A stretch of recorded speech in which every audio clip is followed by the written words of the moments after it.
Okay, friends, let's recap. Okay? Last I feel the session. same. Last session, you guys moved and grooved. You did some stuff.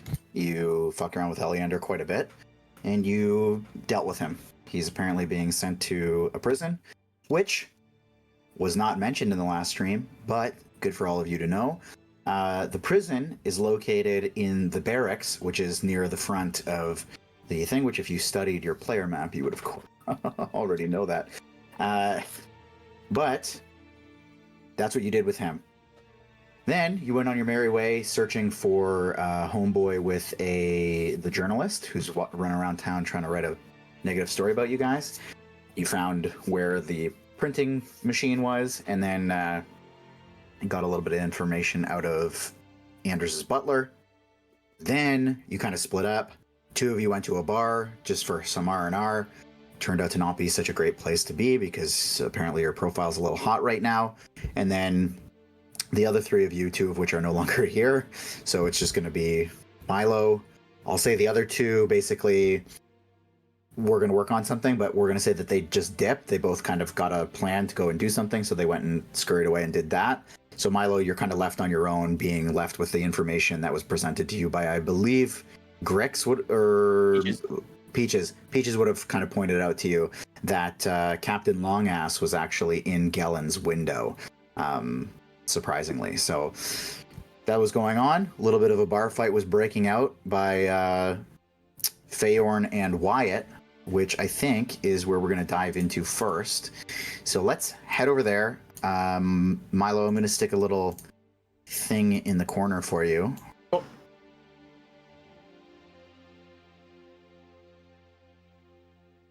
Oh boy.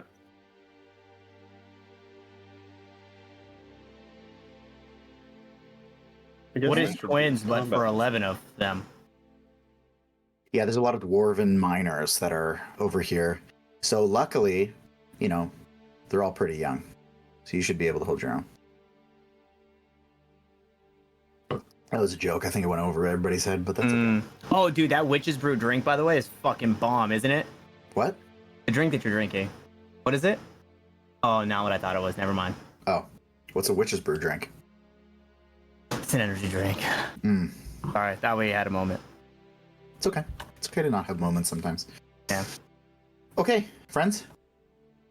Feyorn and Wyatt, perfect music for this.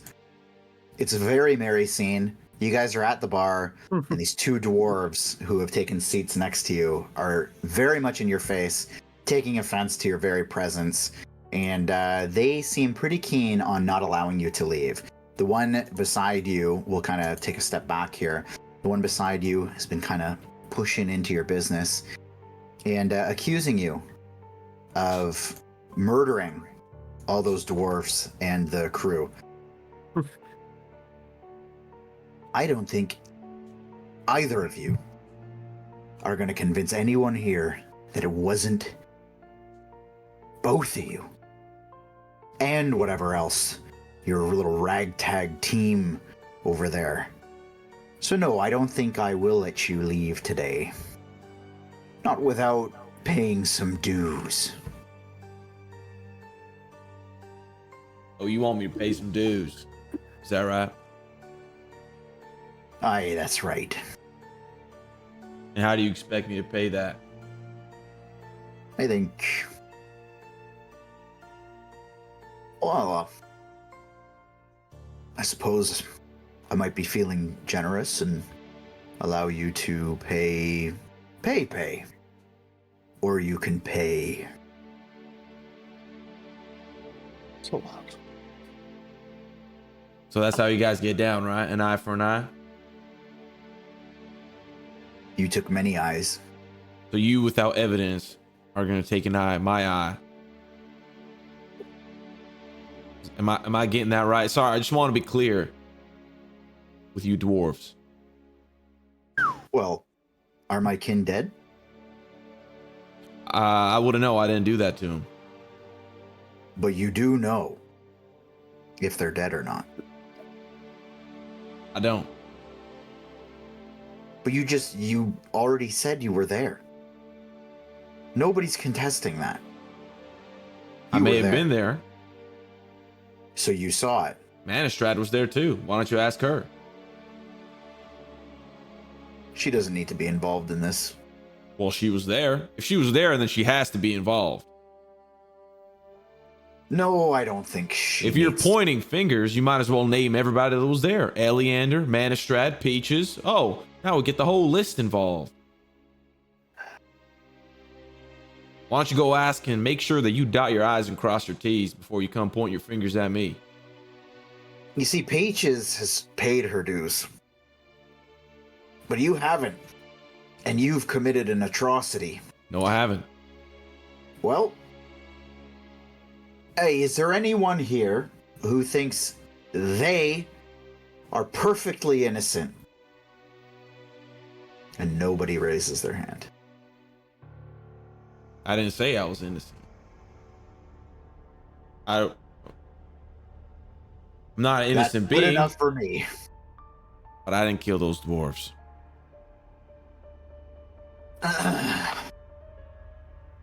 Well, maybe you can bribe the jury. Oh, is there a council hearing? Let me know. I'll be there. Yeah, in fact, there's 11 of us. I'd say 2 gold apiece is enough to buy a few votes.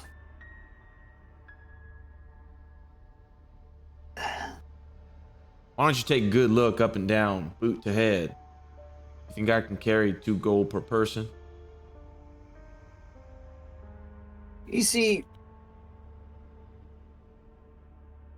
I think I overheard that you're going to be taking that ship. What's that got to be worth?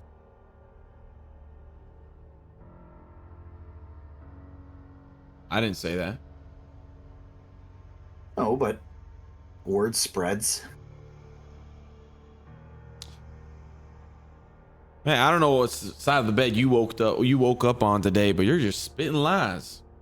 You better keep those lies in the back of your throat rather than outside. Did you just call me a liar? In front of all my friends? Frank, Yeah? while this is going on, can I do something? Yeah.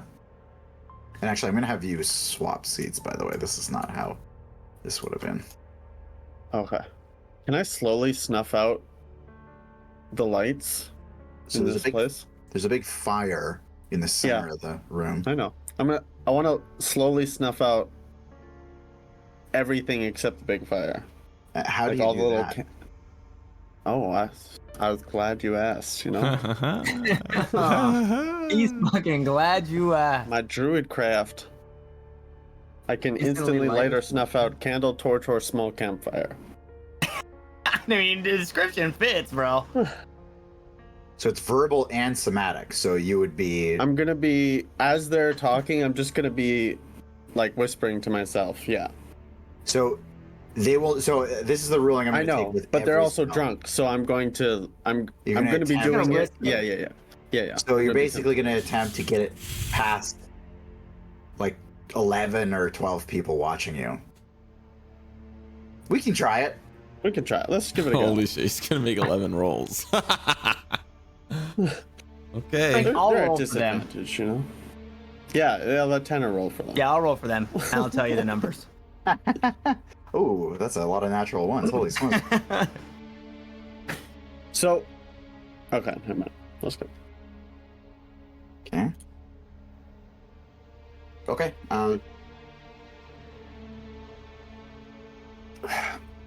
So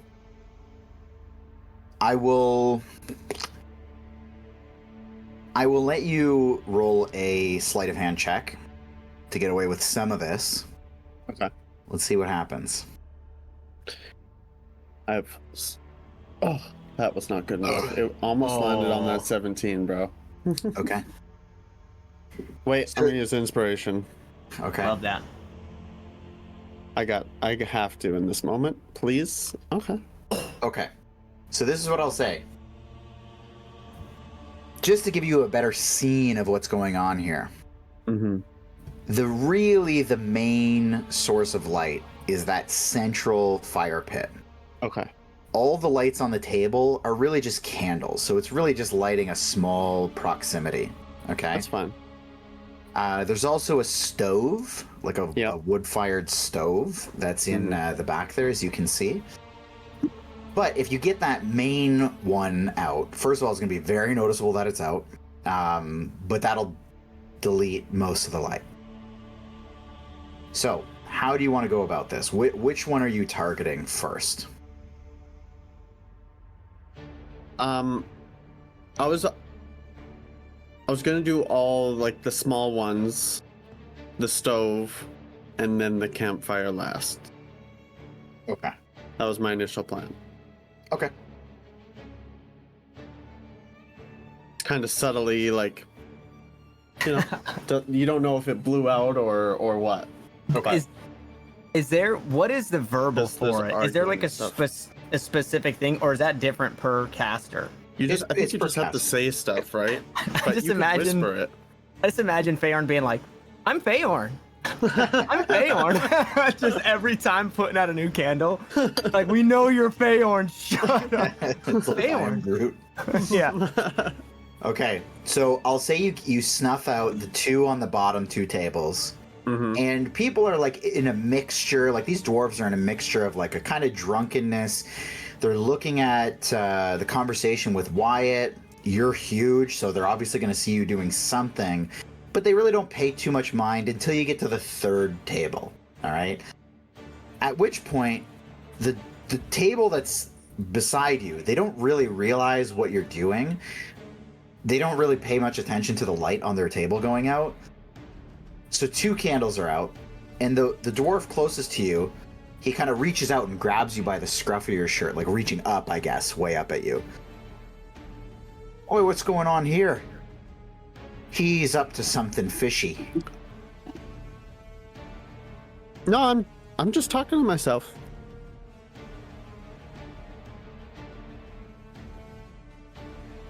No, you're doing some sort of magic. What is that? You want to see a magic trick? No. I think you're all done with the magic here. I'm gonna say what I'm gonna keep doing it as I'm talking to him. You're gonna just do another one? Yeah, and could the word just be, I'm just gonna say snuff. Is that good enough? Sure. Like, he has my hand, so I have those two out. And I'm just gonna be like, I'm not up. No, I'm not doing any magic, and then I'll just be like, snuff. Well, but you have to do like there's like a weave of magic you go through too. So yeah. Oh, it's a weave. Yeah, there's a reason. Can I like just like, you know, flick my other hand? He has my one hand.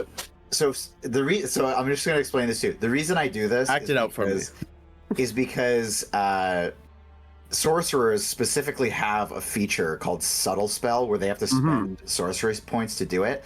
So if I just let people get away with casting spells like secretly, it's just not the way it works. Like there's like big flashy show to it. Okay. Yeah. So it's gonna be a flashy show. It's a little bit of a flashy show. You're not just like, you know, James Bonding these candles out. But it's like I have to like an avatar. It's very obvious that you're casting. You have to Naruto hand sign. Okay. It's obvious I'm casting. Okay. So are you still gonna try to do the third one? In that case, if it's noticeable, I'm just going to turn to Wyatt, and I'm just going to wink at him. Do you know what I'm doing, or like does Wyatt know? I am going to be honest with you. I'm probably facing this dwarf in a heated argument right now. Yeah, so I'm not really paying attention to you. Okay, I'll nudge you then and wink at you. And then I'm gonna snuff out the big campfire. Okay, while you go to cast this magic, the dwarf that's standing in front of you, like hand on your shirt, Mm-hmm. He's gonna throw a punch at your face. So we're gonna start a little. What a brawl mean here. dwarf. Yeah. Don't worry. We got a Simo. Oh, I already have an escape plan. I'm not worried about me. Yeah. You're gonna turn into a dwarf? yeah, you guys can roll your own initiatives here.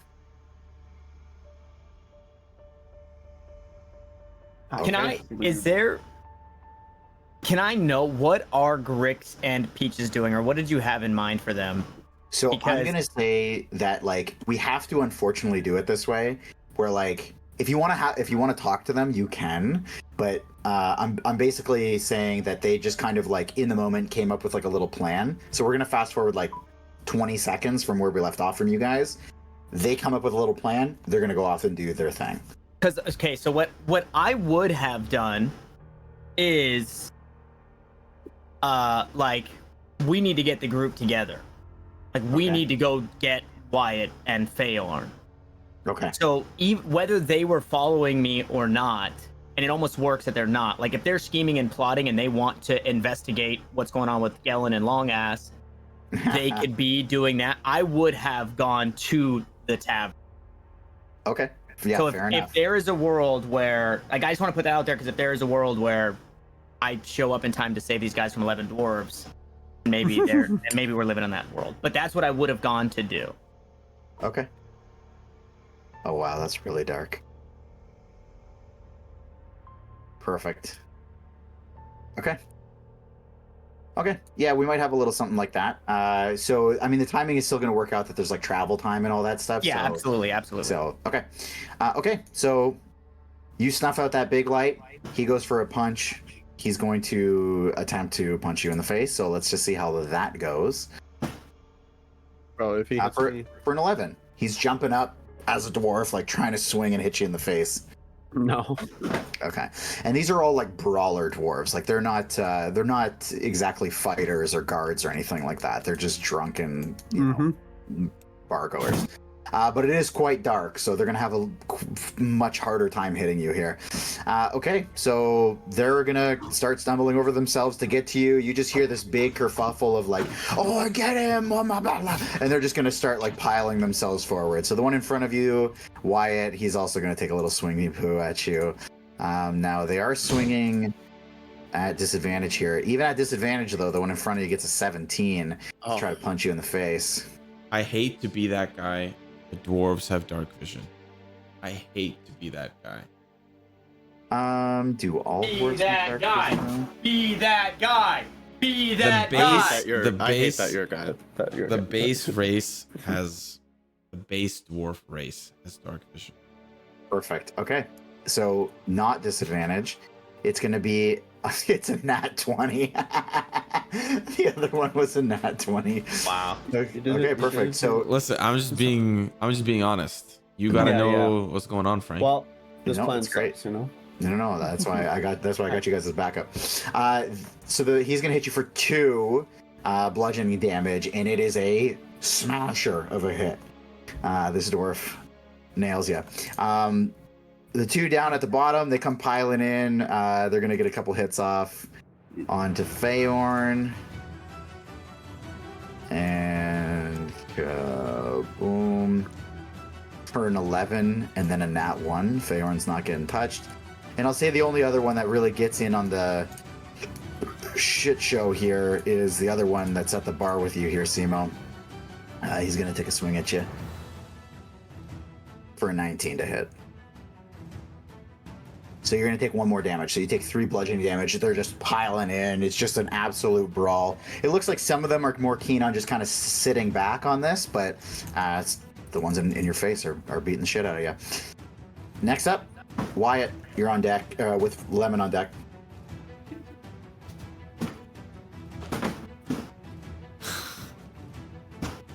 Eldridge! I'm gonna turn to Feyorn, take off my ring, put it in his hand, like grab his hand, put it in his hand, and I'm just gonna look at him and say, "You better run, boy!" And I'm gonna go into my ring. Okay.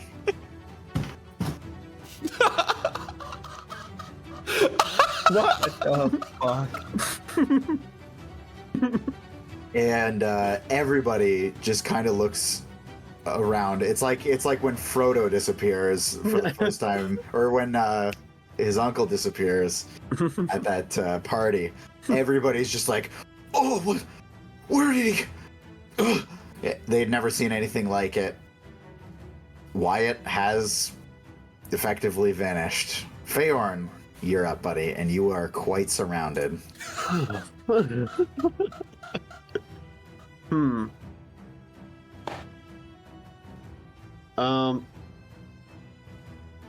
I know this is a weird question, but what time of day is it? It's like midday. Okay. Yeah, it's like a little bit in the afternoon right now.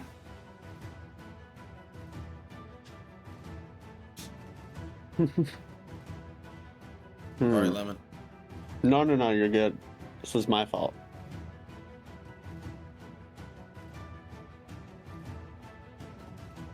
I love that he put the lights out on a room full of people with dark vision. I didn't Oh, know. that makes me so happy. Frank, you should be on top of that. I should be, fine. but you know what? It made for a better moment for me. It was like a nice Christmas gift. Oh. What's going on here, Buckaroo? I'm thinking. All eyes are on me. All right. That's on me. All eyes on me. I'm gonna. Where the fuck is it? Hidden step? Misty step? No, hidden step. Oh yeah, the Furbolg thing. Ah, that's such a good move. Nice. Okay, drop that in chat just so I know. Is it an action? It's a bonus action. So tasty. So it only lasts till the start of my next turn. Okay. So. Yeah. I'm going to. 1, 2, 3, 4, 5. Sorry.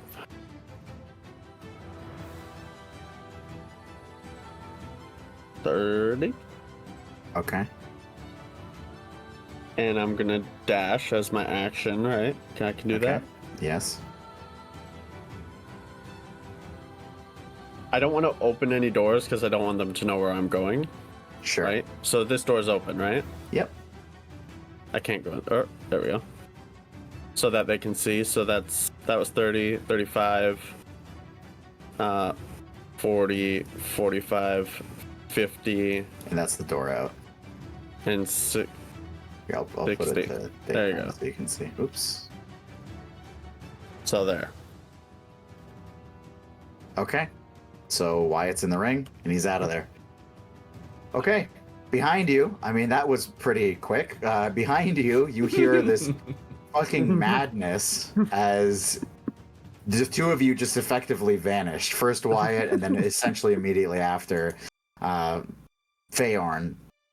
And I will say they're going to have a hard time with this.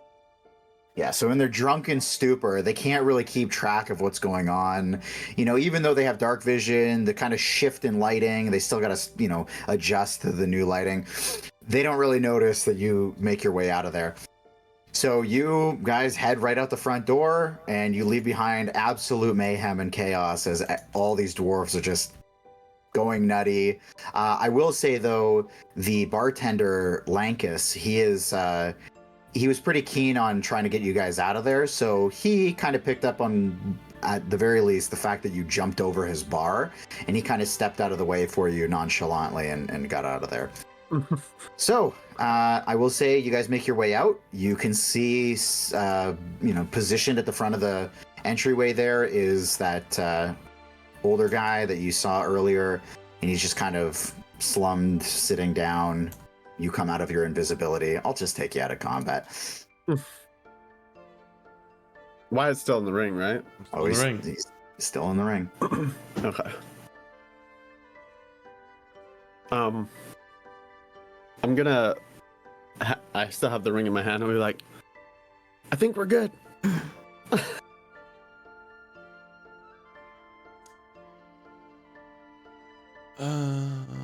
And I'll just set the ring on the ground. Not really knowing what.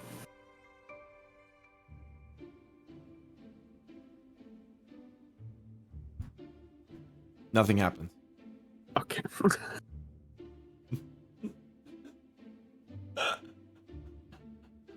I'm Hey, gonna. hey, what are you doing? What are you doing? Oh, I just dropped this. And Why are you I'll pick talking it to back it? up.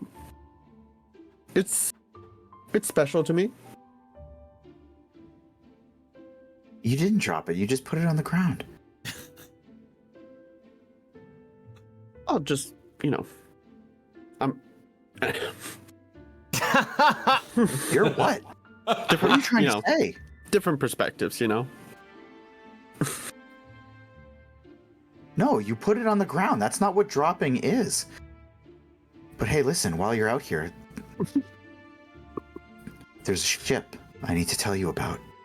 It's really, really important that it gets recovered. Didn't you tell me about this already? Yes, but last time you said no. And things might be different now. It's out there. And there's something in there that is worth a fortune. A fortune. And it could be yours. At least a piece of it. 10%. Why don't you just get it? I can't. I don't have the resources. Everything I had was on that ship. You need a crew. You need a ship.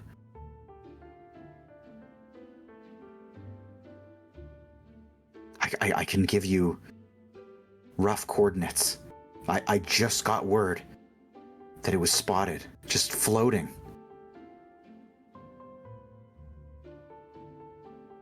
You can do this.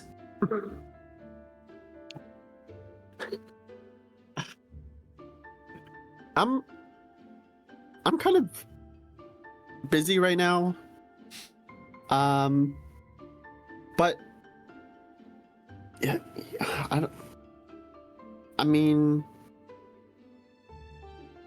I'm kind of in a hurry right now. You'll come back? We can talk more when you're not busy. Yeah, I'll come back. Okay, I'm gonna be here. I'm gonna stay here for days, Well, weeks. okay. Just make sure you eat. I can afford to eat, but I can't afford to leave that ship out there. Who knows where it drifts off to next? Okay. Well, I'll be back Okay, soon. and bring that lucky ring, and try not to place it on the ground and lose it. Yeah, I won't.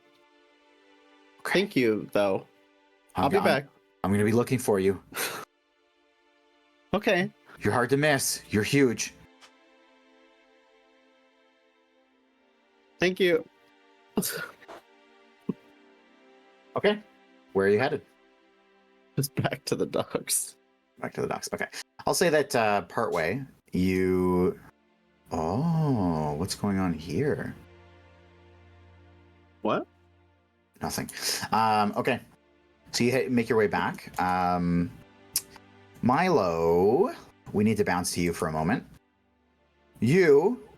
Are you just gonna... I'm just gonna say, just for brevity's sake, they kind of cook up a little plan, something they're gonna do. I'm gonna say it's actually unrelated to the Gellin thing. They just decide they have to go and do something very rapidly, so they take off. I wanted to go shopping. Yeah, I mean, yeah, if they're going to do that, then I'm obviously not going to follow them because they're not here. I would have, like, what the fuck are we doing? What the fuck are we doing? We went to go chase these guys. We had other people go elsewhere. Nobody's talked about what the fuck is going on. Milo wants to get on the same page. So Milo is like, hey, this is a pretty big deal because our main objective was Captain Numbnuts in this ship, and Captain Numbnuts is doing shit. I need to go get the rest of the group, and we need to take care of this. So I would have, okay, you guys are going to fuck off. I'm not going to sit here by myself and watch. I'm going to go get the group. And as you peel out, so, I mean, you have the option of taking Akis with you, first of all.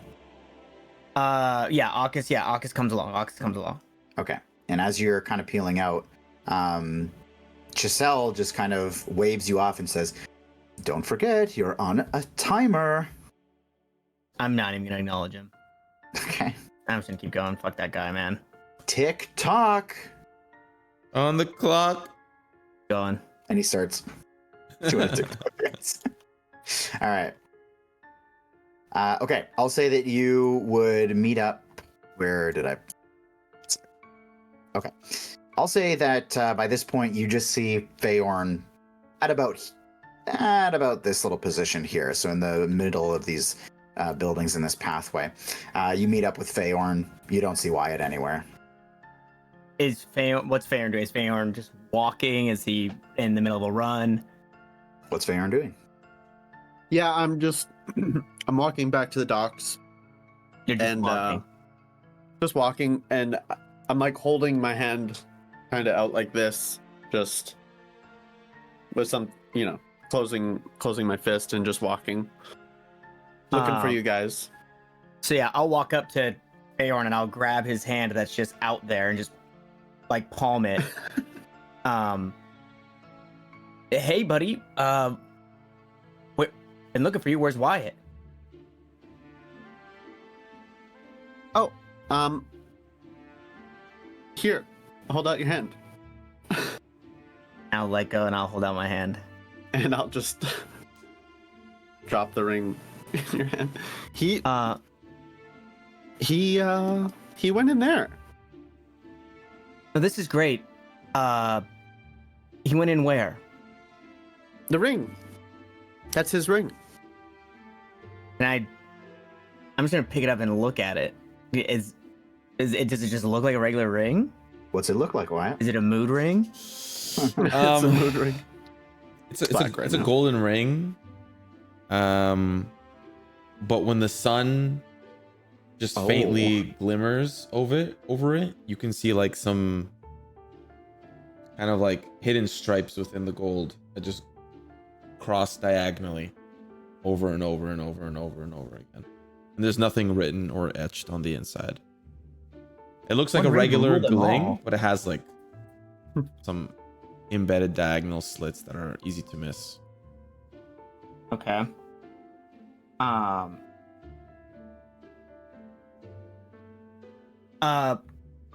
Okay. What do you mean he's in here? Well, we went to that bar. And we were gonna get drinks, and these dwarves accused us of killing everybody on board the ship.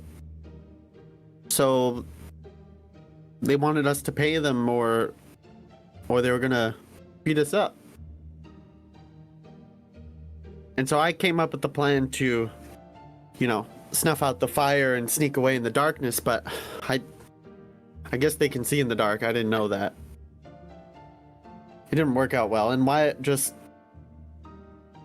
said, "You got this," and handed me his ring, and then he disappeared into it.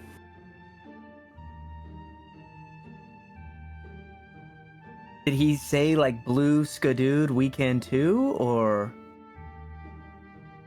I might be over the heads of some people? No, I got that. Blue's Clues. Nobody reference. Frank, you have children. Me? Frank, you're fucking 40 years old, Frank. You've never heard Blue's? Isn't Blue's Clues like for like older I've had kids? enough. I've had enough of that already. There are shows. Okay. Frank, we're the same age, Frank. Did you? Yeah, no, we're you didn't not. watch it? We're not the same age. You're a little bit older than me, Frank. You should know Blue's Clues. Aren't you like 25? I'm 30. I'm 34. That's a whole generational yeah. gap. Tanner, you and me. I'm 31. We'll talk about shows that we watched after the session Yeah. because I guarantee we watched the same shit. I've never seen SpongeBob. It's blue. I don't know why you're outing yourself like that. I've never seen it. I'm pretty sure he's what, like he's like a cloth that lives in the ocean or something. Yep, exactly. He's like a magic eraser. Yes, he is. Frank, Speaking of which, before we carry on, I I had a clogged toilet for 2 days, and it turns out it's because my kid threw a magic eraser in the toilet. Damn. And I had to put my hand in a bag Oh and shit, okay. grab inside it. It was disgusting. Okay, I thought you meant you just put your hand in there like a grown-ass man. No. No, he put on a rain suit. Smelled it after. Oh, God. Oh, joking. Oh God. Okay. Very good. Okay. Yeah, so no, he just fell right into the ring. And so I mean, I couldn't take on 11 dwarves. So I just went invisible and snuck out of there. And now I'm here. Did he tell you how to get him out? No, I told him it was clear. I mean, I whispered to the ring, but nothing happened. I'll hold it up and I'll look to Akis. Any ideas? I've never seen anything like this. So no. I hope he's not trapped forever. Okay. Well, Feyorn, it's probably safe in your hands. Wyatt, if you can hear us,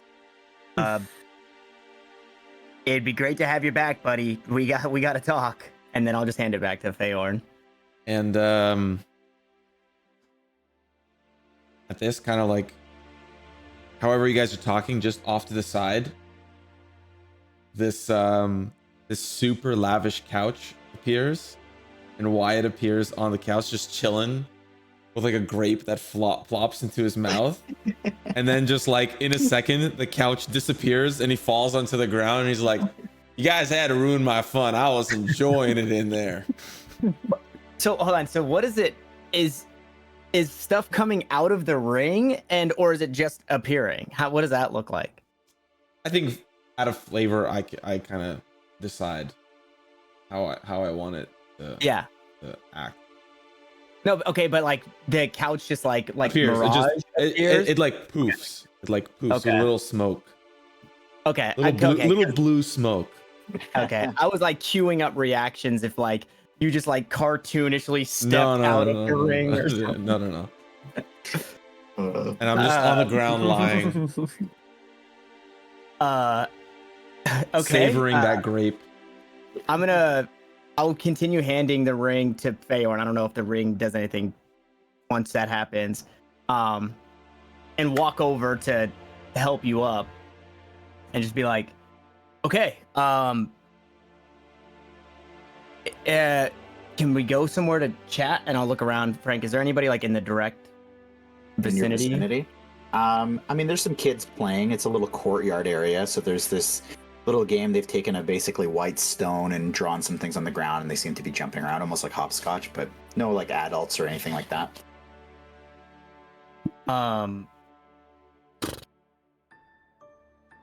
Fuck. Okay. We should move. Feyorn said 11 dwarves are chasing after you guys. Yeah, let's go somewhere to talk. I don't even fucking know what would be in the area for us to. Is there like a spot that we can just kind of sneak away, Frank? Is there a map, Frank, somewhere? Sorry, my I'm just locked in bugging. the room. I got a spot. Don't you worry. You guys follow me. Hey, can I have my ring back? Oh. Yeah, sure. How did he get you out of there? How did you get in there? Don't worry about it. I mean, okay. I can't hear everything you're saying. I was just really enjoying it in there. It's nice. I wish you could see it. Did you say you can hear everything? That's right. I heard you talking to that crazy man. Don't make any deals with him. He's wild. I didn't make any deals with him. You told him you'd come back. That's a deal. I mean, I think I just exaggerated the truth. I don't think I'm going back there. I ain't going back either. I don't think it's safe to go back there. I don't think we're welcome for now. But yeah, don't worry. I got a place. Let's go. And off we go. Okay. Gandalf? Where are you going? Pirate safe house. Okie dokie. Uh-oh. Now, did I give you a location on the map for that? No. Okay. So where you're headed, it's a little bit of an interesting spot here. Hi. Give me one sec. Oh, hidden trail. This is Simo speaking. Okay. Gosh, why did they put this so far down? Be back one second. Okay. So, up this direction, this little building here, this like series of buildings, there's a tannery on one side, this big building here. Half of it's kind of open air, and you just see racks of leathers hung up. This is a large piece of property owned by somebody named Kiorna Kester.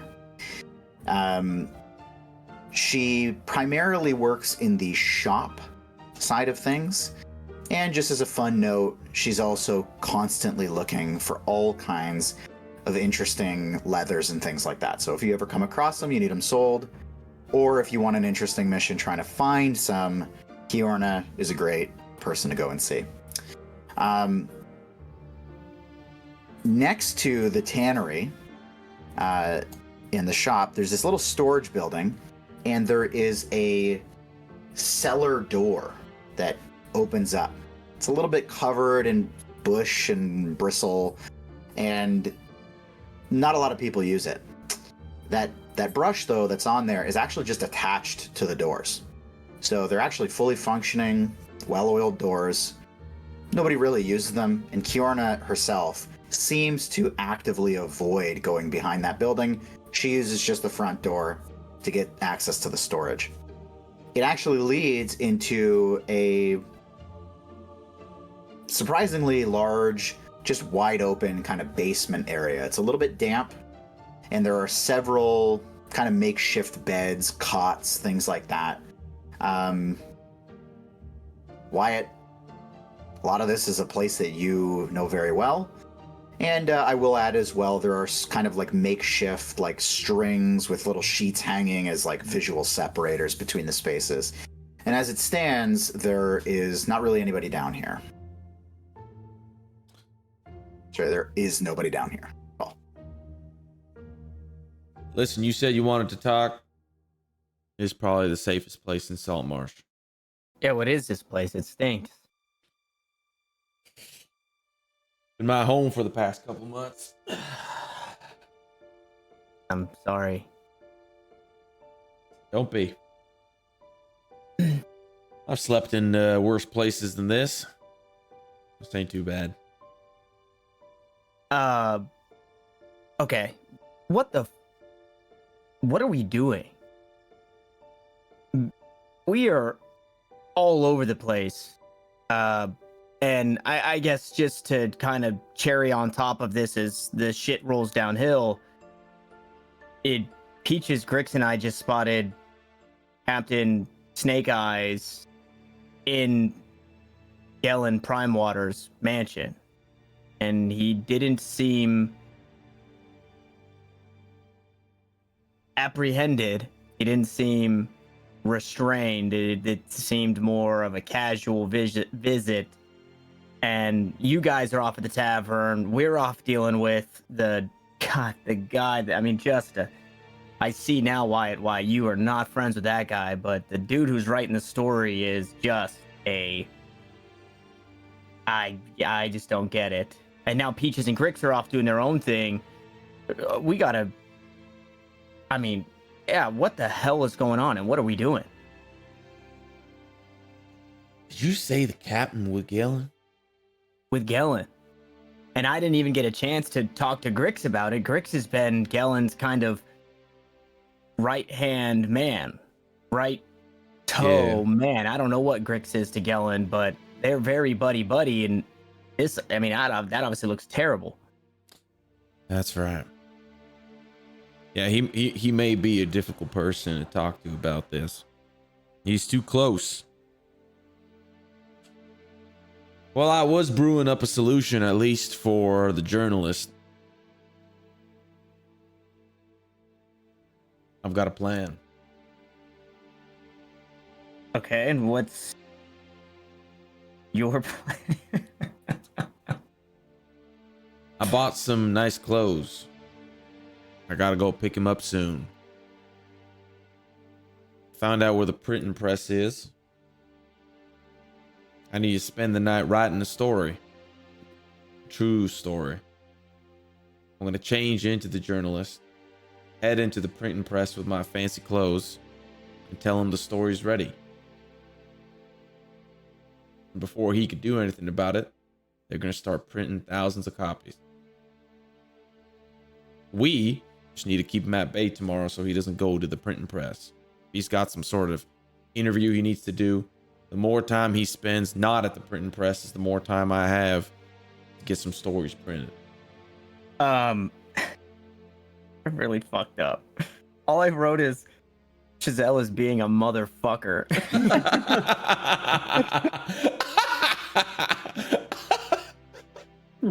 But what I do know is, I think by accident, it almost works perfectly. We ran into him, and we've bought about a day's worth of time.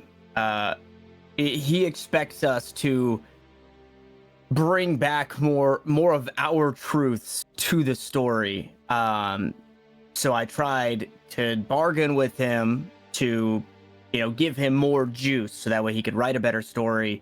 If he could give us more time to figure out what is actually going on, because there's obviously a lot of moving pieces, but he's given us a day.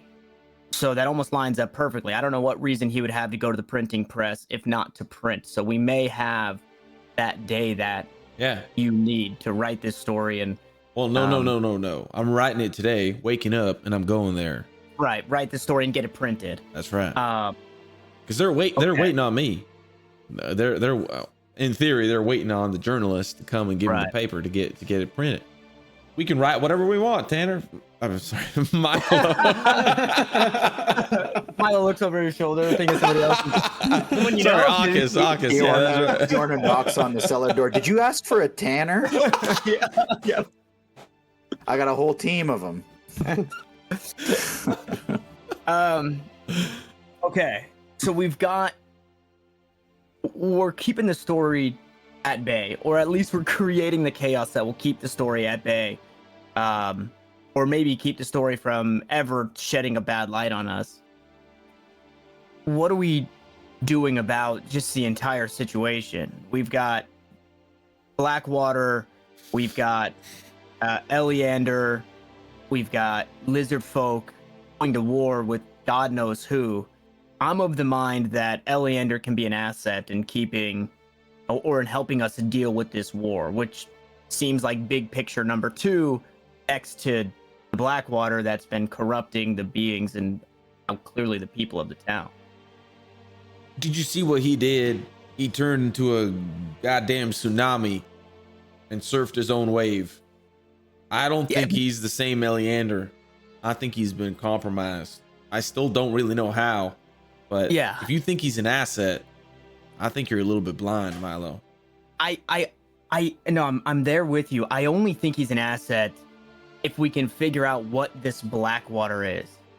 Then I think the captain of the guard, if we can get him back to his normal self, is an asset to deal with war. But until then, so I guess my mindset is we need to help Eleander. We need to figure out what's going on with the Blackwater, rid him of that plague, rid the people of the town of that plague. once we get to the bottom of that, then we can start to deal with, hopefully we've still got time to deal with this Lizardfolk war. Well, I mean, the war might not exactly pertain to us. We don't know who it's supposed to be for. It might not be our business. We can't just turn our backs knowing that the Lizardfolk are going to war. Are they not going to Isengard first? I'm just kidding.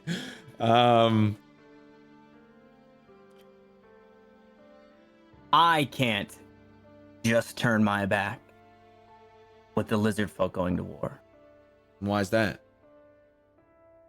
I mean, people are gonna die. And if there's something that we can do about it, I mean, half the battle is their weaponry, sure, and maybe the translator here in Arcus. But if we don't stop them, I mean, that's blood on our hands, knowing that this is imminent. What if they're just fighting each other? I look to Arcus. Would that make sense? Is there any No. genocide? No.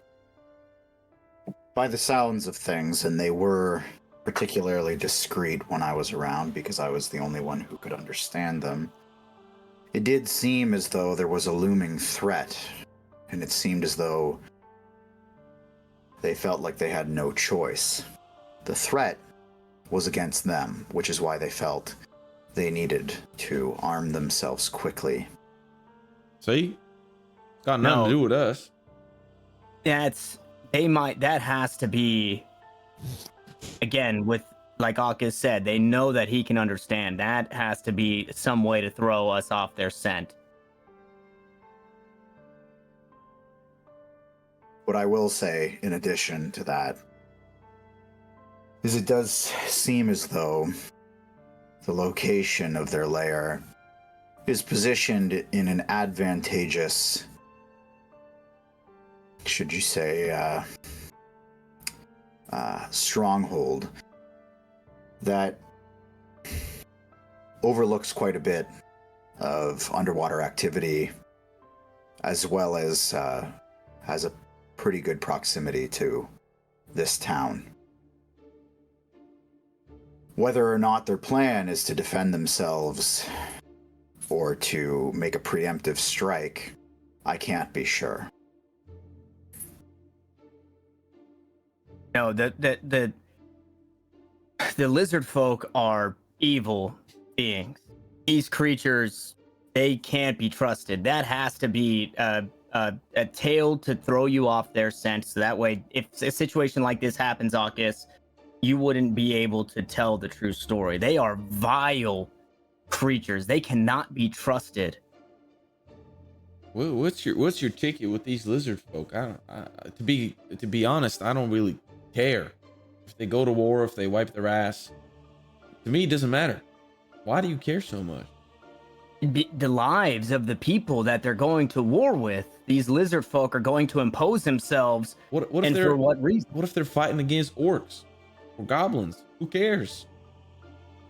Well, we won't know until we know. So I think at the very least, we go down that path. I don't think that's blood on our hands. If there is an imminent war and we can stop it and we don't, that's blood on our hands.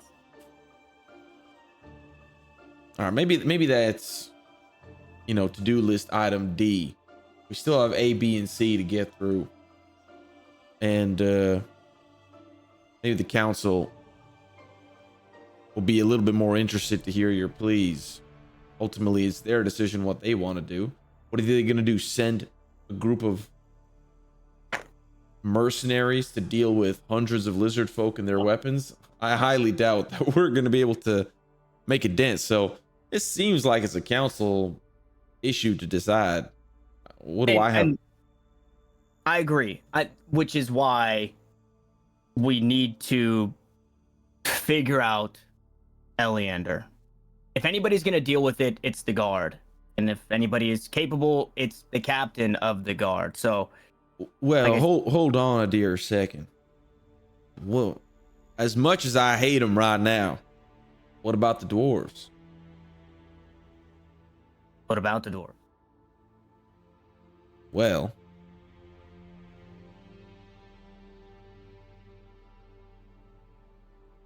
didn't Britain say that they've discovered some new material that's going to be potent for war, stronger properties, more durable, stronger, able to kill more? I don't know exactly what she was talking about, but Yeah. maybe the threat is what they found. I don't think the guard's going to know how to use this new material better than the dwarves can. So maybe the guard doesn't even matter in this instance. You think the guards are going to be able to wield this new weapon? Oh, the dwarves are going to keep it to themselves. They're going to keep it locked under key in their deep dwellings in their minds. I think I might have even been lucky to just hear Britain talking about it. Yeah. Well, so if you think it's the guard, I don't exactly know that to be the case. Especially, let's put 2 and 2 together. If the guard were the ones that walked away with the captain and that ended up in Gellen's lap, do we really trust Eleander or the guard? no, I don't. I don't think that we can trust any of the council.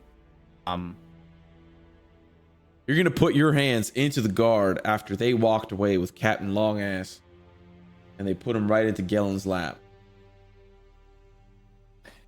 It is still uncertain as to whether or not Gellin is affected by the Blackwater and is not acting of his own accord.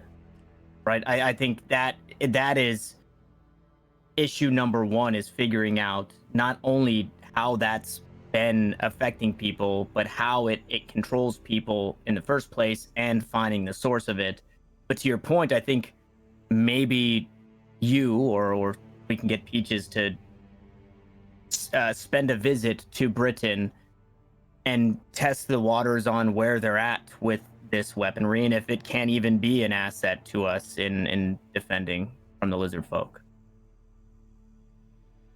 Well, it doesn't need to happen today, but just once we start crossing that war bridge, we'll pay them a visit. here's what I think we should do. Think needs to happen? Yeah, let's hear it. I think we got to write this newsletter. Yes, we got to write this story. We also need to be a little bit more cautious. It's partially why I brought us here. Peaches seems to think birds are listening to us. Being a bird herself, maybe she's just fraternizing with the enemy birds. I don't know what she's doing. But when I was hanging out with her and we went to the printing press, she was like, look, there's a bird, and it flew away. I was like, awesome. Good for you. But she seems to think that someone's listening. Maybe keep an eye out for that. Feyorn, maybe. What type of bird was it? Do I remember what type of bird it was? It was a pigeon. It was a pigeon. Well, pigeons, I mean, we're used to carry, messages. They're messenger birds. Well, there was one spying on the printing press, according to Peaches. I don't know if I fully believe that. Birds aren't really the smartest creatures. No, they're pretty smart. You'd be surprised. Well, listen, if you believe so, then you heed my warning. But I don't know if there's any room to be more cautious. If we take a visit ourselves to Manistrad, and these birds are watching, yeah, and maybe they got ears too. Do birds have ears? Yeah. Okay. They got wings, they got ears, and eyes. They apparently don't look like your ears. Fair. They don't look like my ears. That's right. So anyways, we write this story. If you're so hung up about this war, maybe we see Manistrad ourselves.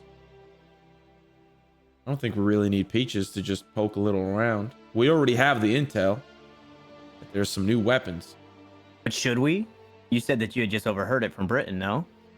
I think Britain's a pretty reliable source. She's a dwarf. That minds.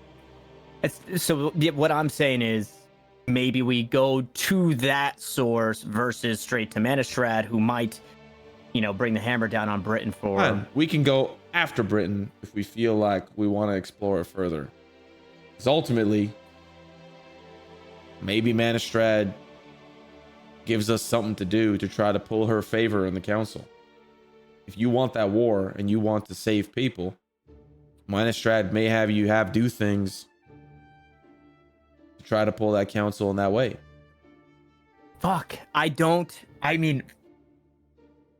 gotta write this paper and get it printed. We can't fucking trust anybody. We can't trust anybody. It's true. But listen. The war is a little bit of a separate topic. It's not like we need to trust any. I think they all know at this point. Well, okay. Somebody leaked it out. I'm not sure what Grix said to Gellin. I didn't really say much to Anders, but I think Eleander probably let it slip or something like that. He's obviously gone to talk to the rest of the council. So we have to sort of assume that they know a war is looming, whether they know who it is or what it's for. So let's just assume that they know. But is it safe for us to mention these, we'll call them weapons of mass destruction, I guess? Is it safe for us to mention that to Manistrad, part of the council, who could be working under the influence of this black water, and now we have targets on our backs because we know information that we shouldn't, right? Let's rewind here. Press the rewind button. I don't even know what that is. Why did I say that? The That's the button we use to back up on our ships. On our ships, we have the rewind button. Listen, Milo, you gotta remember. You gotta go back in time. The first day we met the council, Manistrad was the only one that was in favor of the Blackwater, that believed that it was real. Everyone else was like, hearsay, stinky, this sucks, it's not real. Sea ghost, shmee ghost. Manistrad was the only one that believed in the fairy tale. Well, that's because Manistrad benefits from the Blackwater existing. In what way? As a loyalist, they want to get rid of the traditionalists. If the water and the fishermen and the traditionalists are bringing danger in from the ocean, then that can quickly turn this town into a mining town versus a traditionalist town. So it benefits Manistrad. She could be romping and stomping around the town telling everybody about the Blackwater. Okay. I mean, does that give us insight as to whether or not she's infected by it, though? Actually asking, I'm not posing that philosophical question, I think listen, if you seem to be the only one in this town that still cares about the Blackwater. You need to find the next second person that cares about the Blackwater, and that's probably Manistrad. Gellin doesn't care. Gellin can't be trusted. Eleander doesn't care. Eleander can't be trusted. But they may be infected. That's what I'm saying, is this Blackwater could have taken 3, 4, 5 members of the council. It's got Eleander. It could have Gellin too. It could be the reason that whatever's happening with the captain is happening with the captain now with Gellin. Well, right? I think that is the root. That's the corruption. All right. Let's write this paper. Let's talk to Britain and go from there. Write the paper. We'll figure it out after that. And pick up my journalist outfit. Yes. Okay. So are you going to take the time right now to kind of like come up with some ideas? I'm going to have this actually be like a kind of skill roll little session here. So tell me what you're trying to achieve as you're all kind of brainstorming on this thing. Tell me what you're trying to achieve within this story. Milo, you want to start? I think for this story, it can be neutral.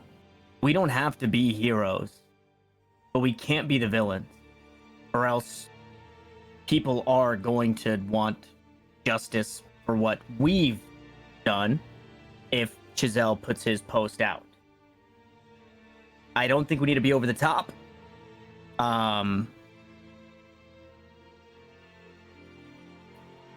Yeah, I mean, we just need to make sure that we don't have heat, right? At all. Any targets on our back. What is excluded from the paper? War. Yeah, the we don't need to worry the townsfolk about a Lizardfolk war. The murder of dwarves. The murder of dwarves. Yeah, I guess the town knows. The town's heard the scuttlebutt. There needs to be something written about Eleander and the guard.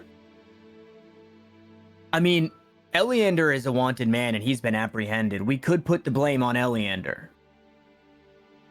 I mean, it's the truth. Yeah. And we could finish the story by saying he was taken into custody for further questioning about his actions or something like that. But if that means then we have to tell the truth in the story. Eleander the guard were dispatched late into the evening to take care of the members of the Sea Ghost. Eleander's actions were unjust, blah, blah, blah, taken into questioning for further reconciliation. Per eyewitnesses. For eyewitnesses. Slaves were rescued off the ship and dispatched back to their humble abodes.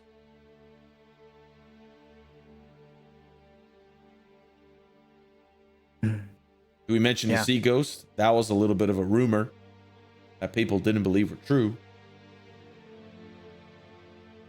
Yeah, I think we mentioned the Sea Ghost. Maybe try and give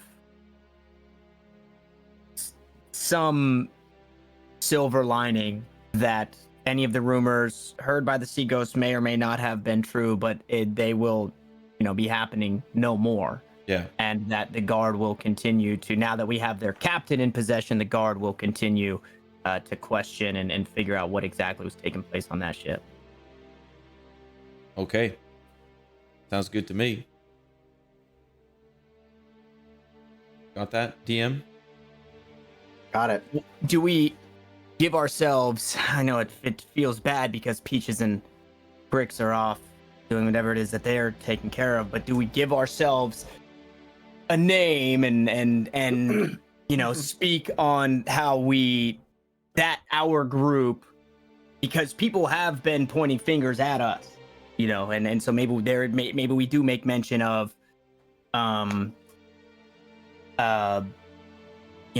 Milo and the boys, his working name. Peaches is a female, right? She's one of us. She damn near might as well be a sailor, the way that I think we need, if you're gonna write a neutral paper, don't we need a neutral name?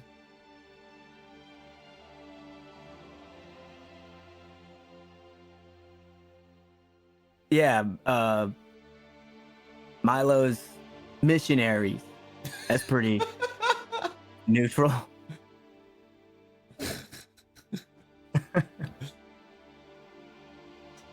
Okay, fuck the name. The name doesn't matter. What does matter is we probably need to make mention that any rumors about us are just that. We're just that, rumors.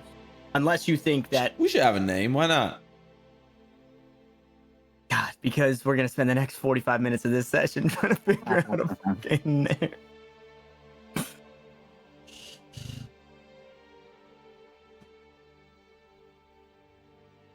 I mean, what are we?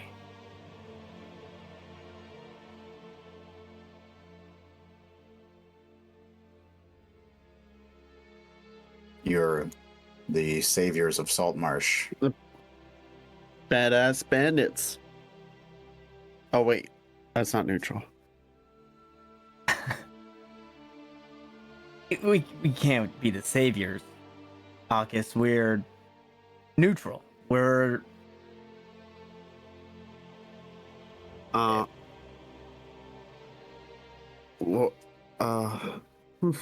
we're the randoms. We're the... I've heard of a group like that before. Saltmarsh revenants. These AI. Yes, it is. I'm gonna summon unseen servant and ask him to list off a bunch of names for me.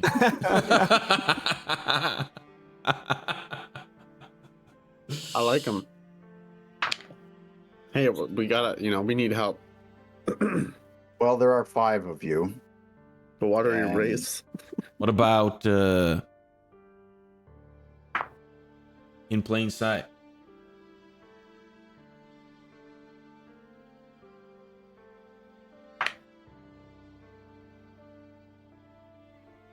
I was trying to find a way to make that like into imps or something, or how do people refer to us? They just say the group in plain sight. How would we write that into the paper? They could call you the Seeing The IPS. or the Scene. Scene sounds nice. Thanks, Akis. I'm in for the scene. Scene. The scene. That's the group. The group, the scene. Scene. Oh, sorry. I thought we were doing that. Scene. Scene. Scene. We're going to get better at this, I think. The Scene. Yeah. Okay. At this point in time, what I would like from the 3 of you, because I'll just say that we'll kind of jump through this. So if you could give me the points that you're trying to hit, give me like a little list off. What are the points you're trying to hit? So Yeah, I know. neutral territory, not really describing how we got the sea ghost, but just haunted mansion investigated, smuggling. Do we want to mention the haunted mansion at all?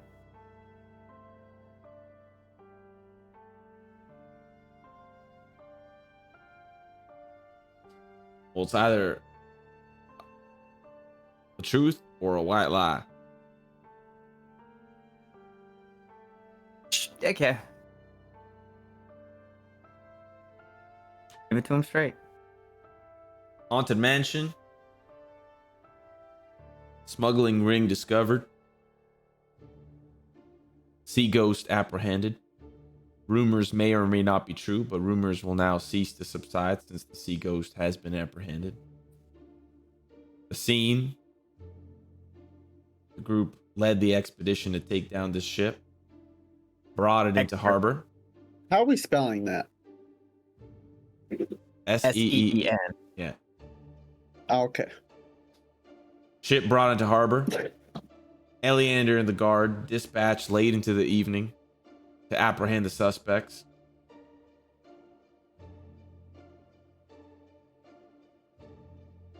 Suspects were murdered At the hands of the guard.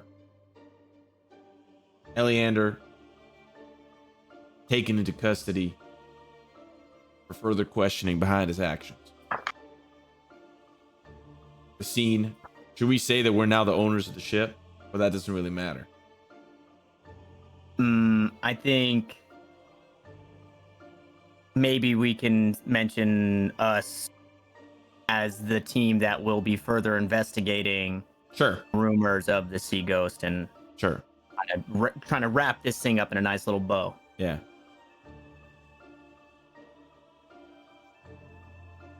Sounds good to me.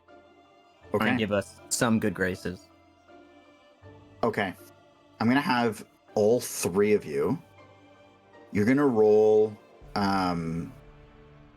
First of all, you're going to all roll an intelligence check. I write with charisma and or strength. I hold the pen like this. And like this. I hold it like this. Why? What did you roll? No, I haven't yet. Oh. Did you say intelligence? Intelligence. Count it on one hand, brother. 5. It's okay. We'll pull you up. Yep. Me and Feyorn, we got them. Wings. We gotcha. Wings of The glory. scene gotcha. Scene gotcha.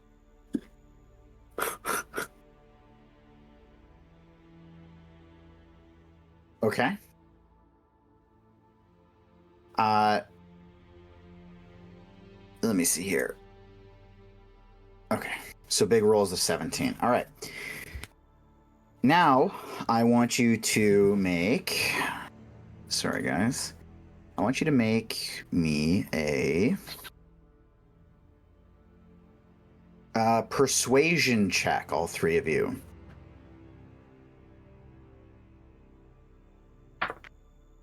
Dude. I'll raise you up. Okay. Yikes. Doing some heavy lifting here. Okay, and then we need a Here for history both. check. Yeah, that's true. I'm sure. History. This one's gonna be a 10. Dirty 20. Come on, Tanner. New dice. Yeah, I rolled a 5. Oh, damn. I'll just- dude. On my paladin I'm very dice. historic. You rolled 3 5s. I rolled a 5. I rolled a 5, a 4, and then a 5. Oh, okay. Wow. My 9 had a +5 to it. I'm very Oh, I- historic. Okay. Okay. So tell me if this sounds like a good title.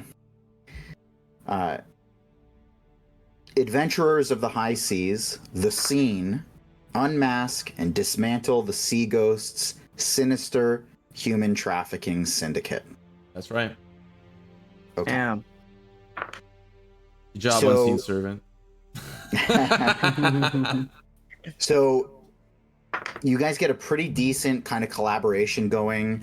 Surprisingly, kind of taking the charge on some of the wording. He's correcting your grammar. He's correcting your English on certain points.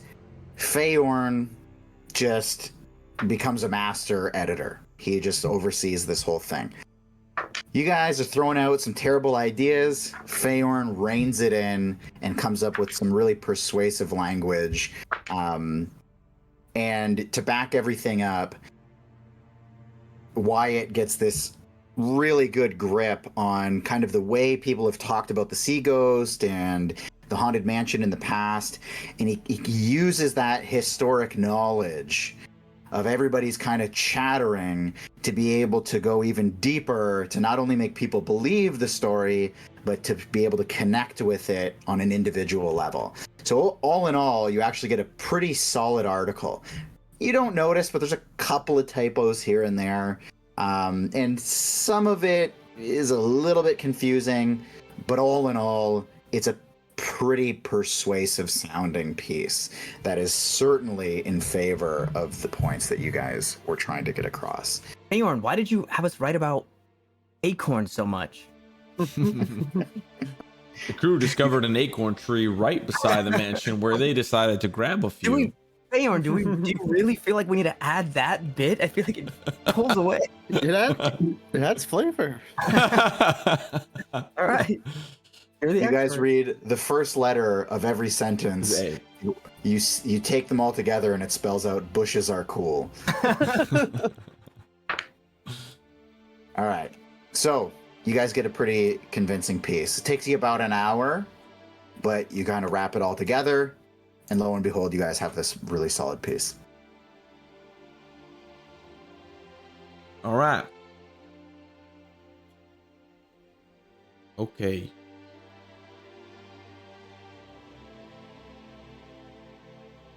Looks good to me.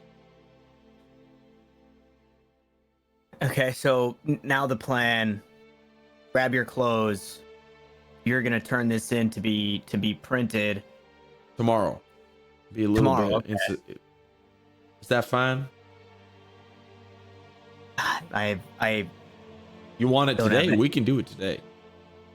I mean, I don't have any understanding of that writing process. So if you feel like waiting a day is going to be appropriate for it and not raise any red flags, and I'm trying to figure out what our next steps are, because there's there's a listen. lot going on.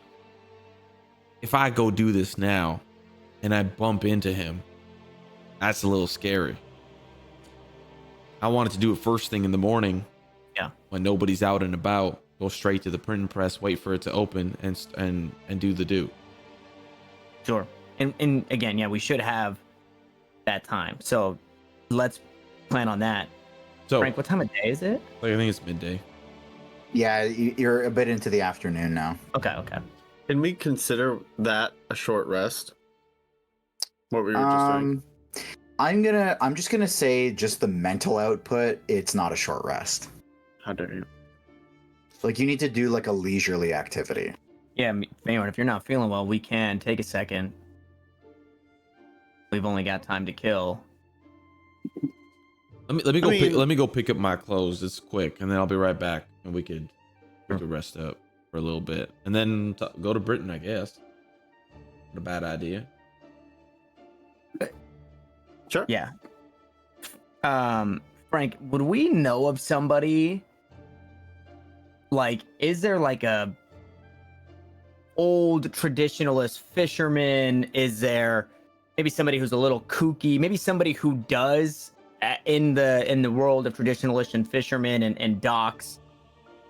Is there that crazy guy? No clue where that dice just went. God damn it. Who maybe speaks a little too much or believes a little too much about the Blackwater in this myth and doesn't think it's a myth. Is there like a crazy person like that? Do we got like a crazy Eddie? Yeah, so I would say just straight up the workers on the dock, the people coming on and off the boats, that is like the hub of all kinds of rumors. You get those crazy stories of like these sea adventures. Oh, I caught a fish. All that stuff is happening down at the docks, and you basically can take your pick. But for the most part, it's those fishing docks which are kind of tucked in a little bit closer to shore here. Those ones are where you would find all those kind of crazy stories. Yeah. Okay. Okay, so you'll grab your clothes. You'll meet us back here.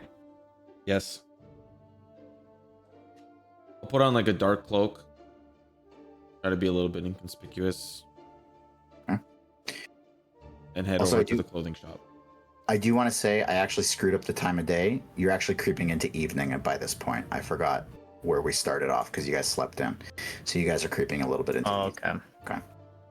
Okay, so you're heading down to that market again? Yeah, just to the clothing store. Perfect. And I'll say it takes you a couple minutes just to walk down there, trying to keep a little bit of low cover. You can see some of those dwarves, by the way, just like starting to roam around the streets. Clearly a lot tipsier than before, and they're mostly engaging with people, talking about how they saw like people disappear. You overhear one or two instances of dark magic being talked about. But you make your way down, and you can see your clothes hung up on the rack. And despite your kind of keeping your cloak down as you make your way up, just noticing your kind of build and your frame, she understands how she recognizes people. You can see by just the way the clothes kind of fit their body. She walks up to the front and kind of looks you up and down. Doesn't say much, just kind of goes along with your little stealthy attitude.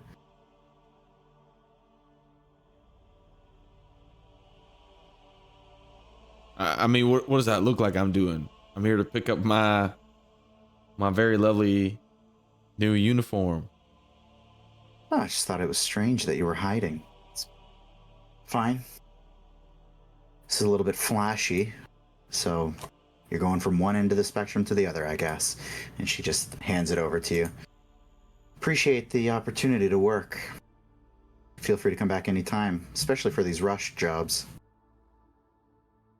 Hey, if there's one thing I'm glad for is to be welcome in a store in Saltmarsh.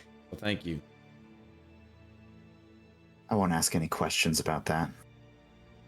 You have yourself a good evening. You as well. And she immediately heads over to some other customer approaching her. You headed straight back?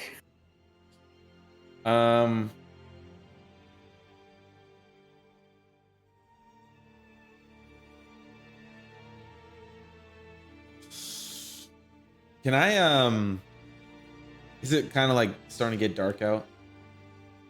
Yeah, it's like starting to get dusk.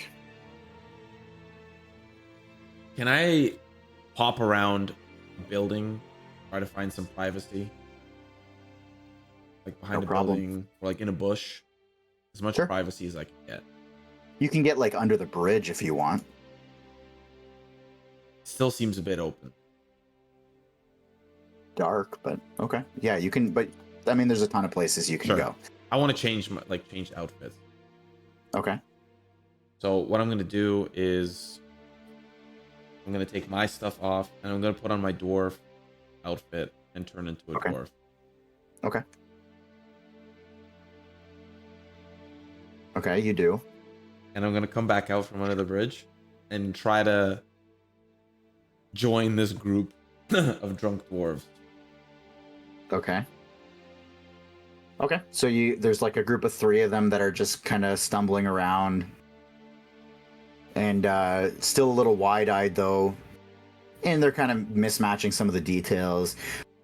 I saw him, he had just this blasting energy as soon as he disappeared. It was scary. We need to hunt him down, I think. He should be in prison. Dark magics like that. What are we talking about? Ugh. This fella and his friend, you should have seen him. He's huge. Big furball fella.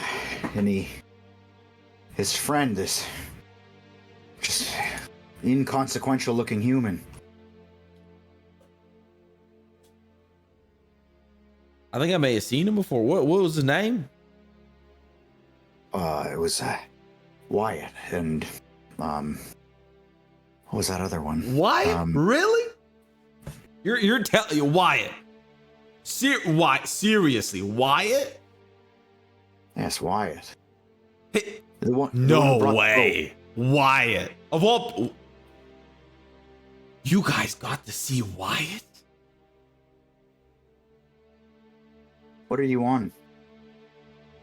You haven't heard? No. He saved my cousin Ironside from a pack of goblins last week.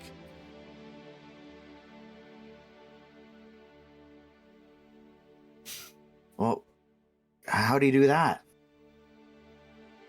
I don't. Ironside won't tell me the full details. Well, he says twisted some spells, twisted some magic. I don't know, but he got Ironside out of there and bought him a beer after. What a guy. Make a persuasion check. Fucking that one.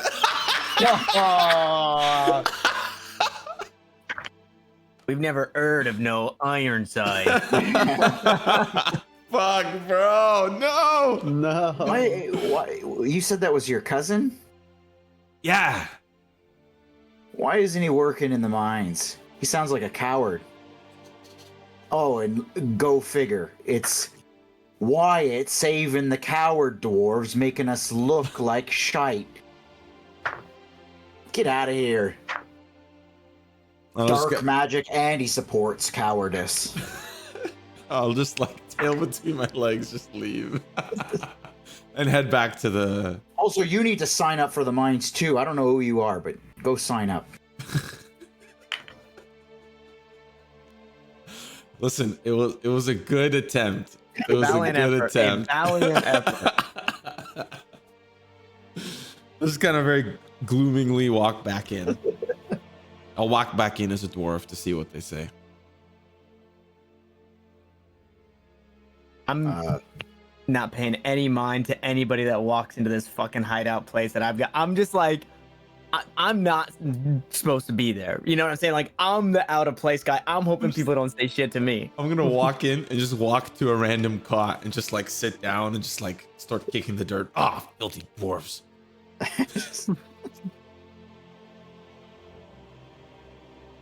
Should we remove him?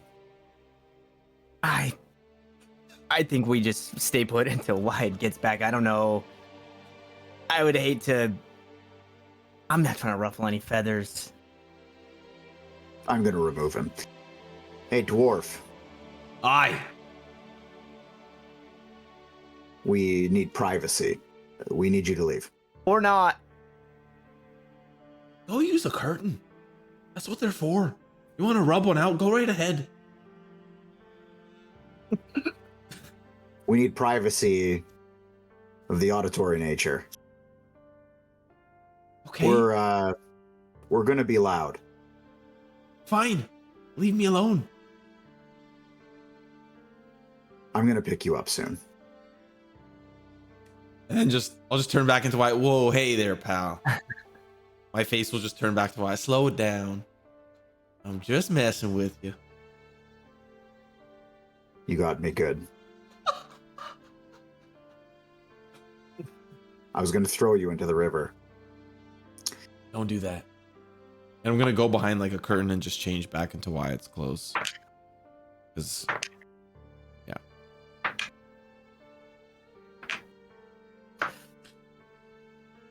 All right, let's take a little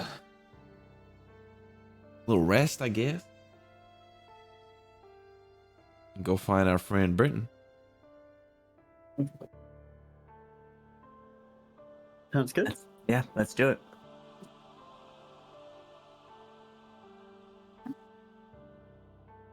Hold on, at night, do we know if like anybody's even gonna be at the mines or like?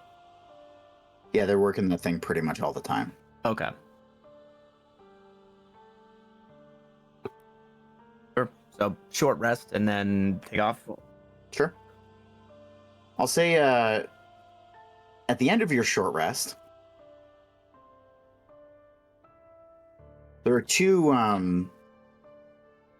tieflings that are have this kind of like mahogany colored skin. It's pretty tattered up clothes.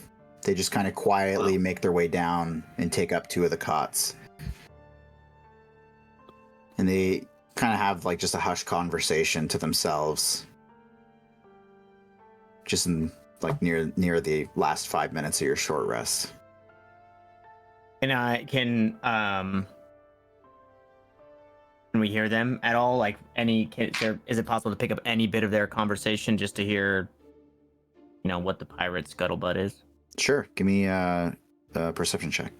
Are you sure you don't want persuasion An athletics roll? or athletic? What about medicine? Do I use a stethoscope? You listen better when you're doing a handstand. Give me an athletics check. You said, what did you need? Perception. You're listening. Okay, 19. 19.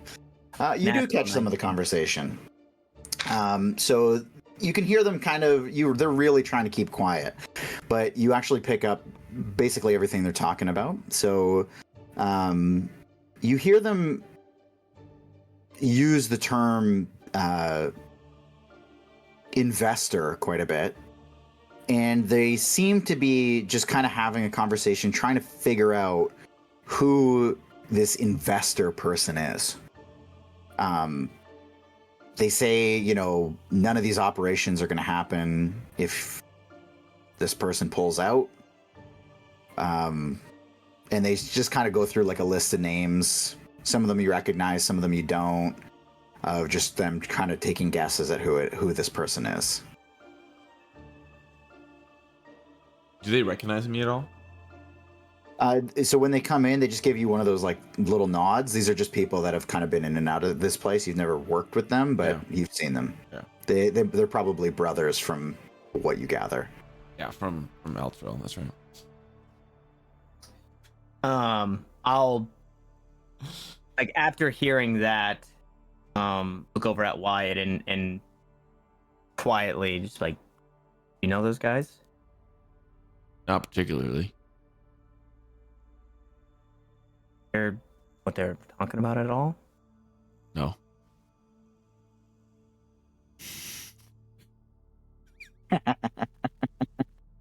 They made mention of an investor or something that's going to take place, but can't take place if the guy pulls out. You want me to talk to him? I just pirate stuff, right? I don't know. Yeah, let me put on my pirate leg. I'll be right back. I'll just like casually walk up to the pair. And they stop their conversation. They're just like laying on their cots, and they just kind of like look up at you on their sides. You guys on the next hall?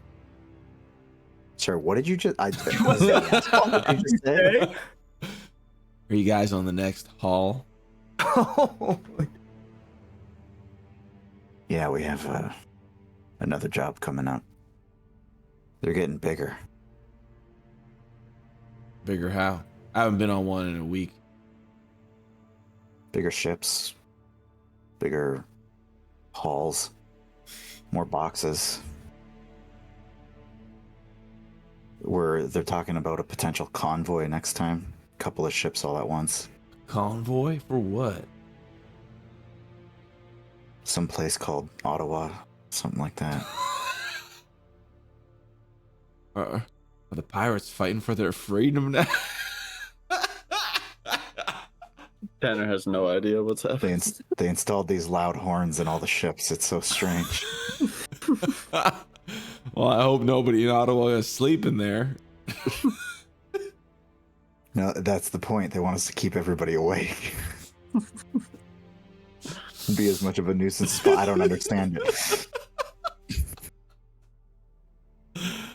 But yeah, there's a lot of goods over there that we apparently were being paid to pick up. That's strange. They're supposed to be discreet. Why would they have a convoy? Well, I think they still want us to be discreet. They're just getting a little bit more bold. The investor is he's pouring a lot into this. Investor? I mean, don't play dumb. Listen, I just how do you thought think you get on your ships? I thought you guys knew. That's sorry, a little bit of trickery on my part. I thought you guys knew who it was. Wait, do you know? I don't. I was hoping you would. That's why I played dumb. No, we're trying to figure it out. What do you guys have so far? I mean, before it could have been anyone. But now I'm thinking it's got to be somebody with money. But I don't even think there's anyone in town with the kind of money to move the type of volume we're moving. Maybe it's higher up. Part of the bigger kingdom. I don't know. So like you're not thinking like a council member? Like they're not rich enough? I mean, maybe. Or some of the other merchant fleet owners. Yeah. I just think it's too much money. Yeah, especially for some of those other convoys. Right. The other. The 18 paddlers, yeah.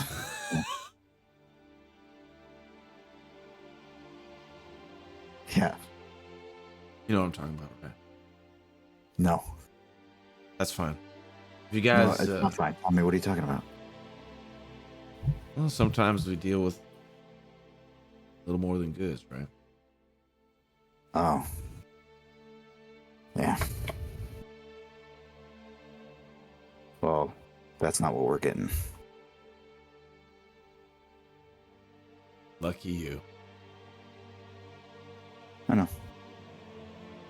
When you get high enough up the ladder, you do enough of these jobs, you kind of get to pick and choose. Maybe I'll get there one day. Maybe. You guys,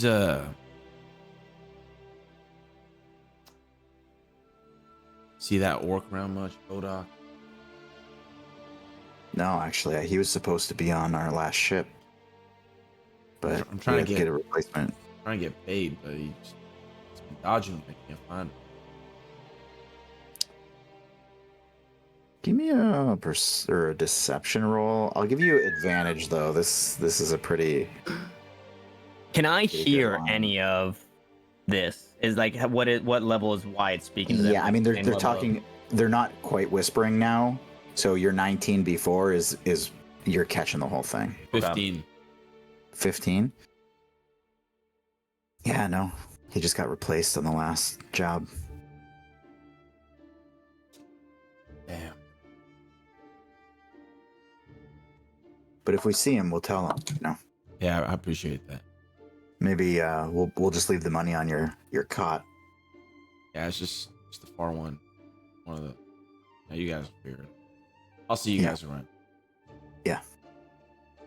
Oh, if you guys figure it out, and I'll just start walking backwards. You guys let me know. We're not gonna figure it out. If we haven't found out by now, nobody's gonna find out. Well, safe travels. You too. I'll just walk up to the table. Here we go. Sure. They mention anything of note? We'll talk outside.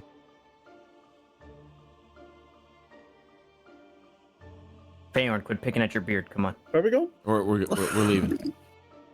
Oh, Or there's pine cones outside.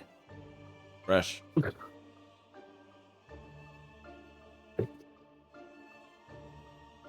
To the mines? Let's do it. We can walk and talk.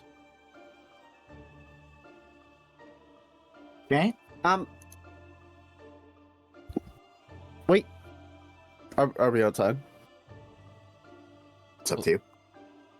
Just as we get outside, I'm just going to Cast Mark of the Wild on everybody. look Rebuff. over Yeah, to Thorn. Rebuff Mark of the Wild, everybody. Mark of the Wild Thorns. I'm actually gonna look for any types of plants. Maybe it's a bush. Maybe it's a thorny rose bush. Who knows? There's here. You know what?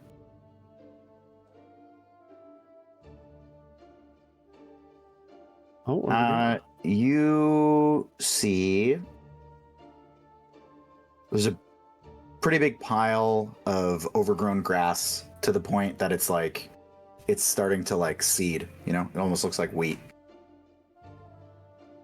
okay. I'm just gonna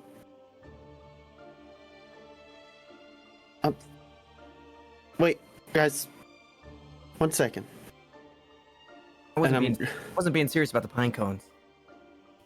And I'm gonna walk up to the grass and just stare at it for a little bit. Okay. And like, oh, I get it.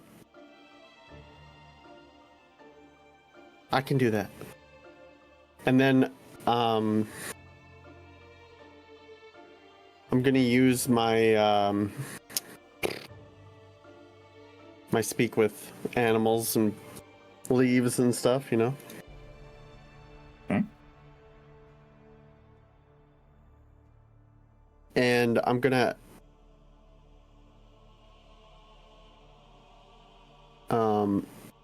ask it to like kind of wave around the grass if it's not windy. Okay. Okay. It gives a little like jiggle. Okay.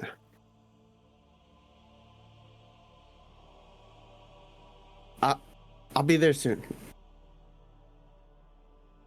And I'll turn to Milo and Wyatt. Be like,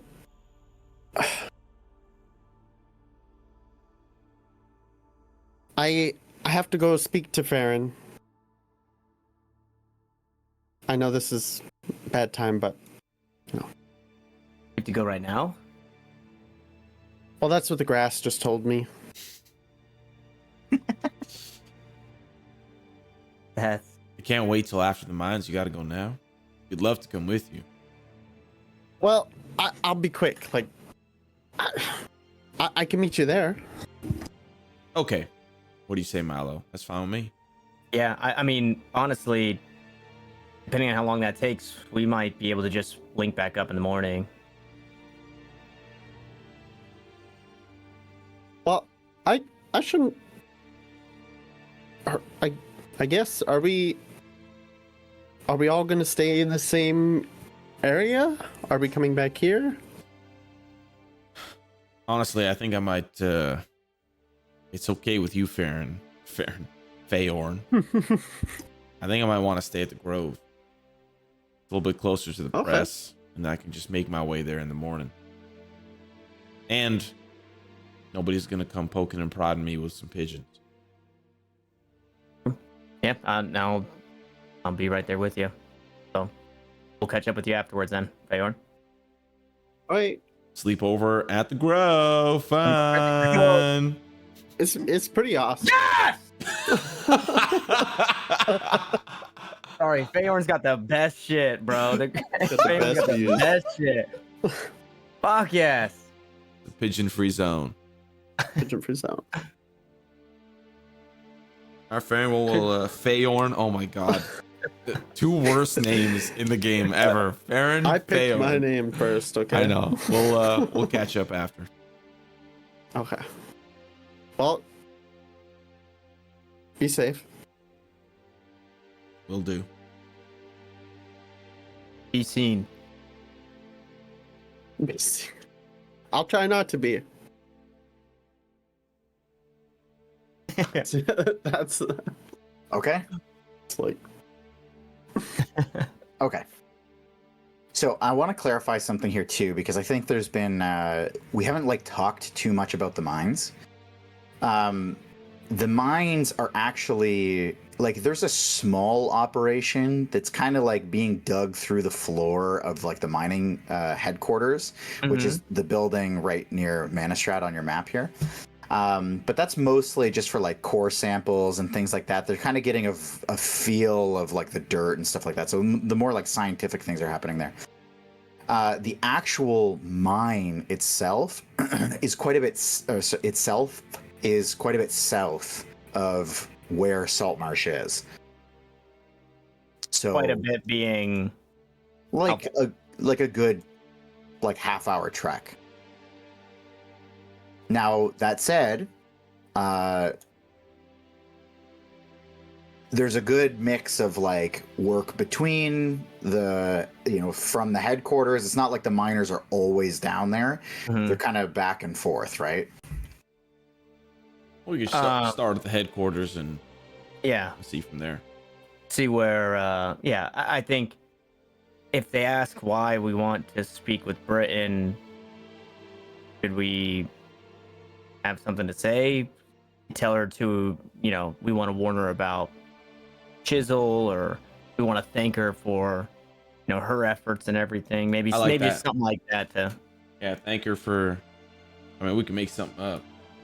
Yeah. She helped us kill some goblins nearby. Well, maybe not goblins, because Grix. Well, I'm sure a dwarf would love to hear the death of a goblin, so I think maybe the goblin story is a little bit. We'll just stick with that. Sure. Yeah, I guess if you're familiar. I'm not, but we'll make it familiar. Okay. Don't worry. With these rolls, baby, oof, we're in for a treat. We'll head to the headquarters. Okay.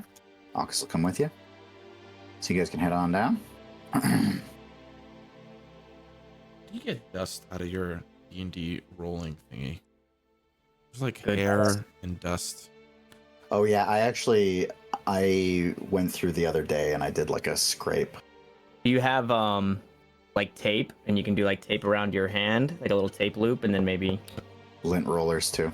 yeah, like a lint roller. I don't know if you could get a lint roller in there, whatever yours looks like. I'm doing it with my hand right now. It's working quite well.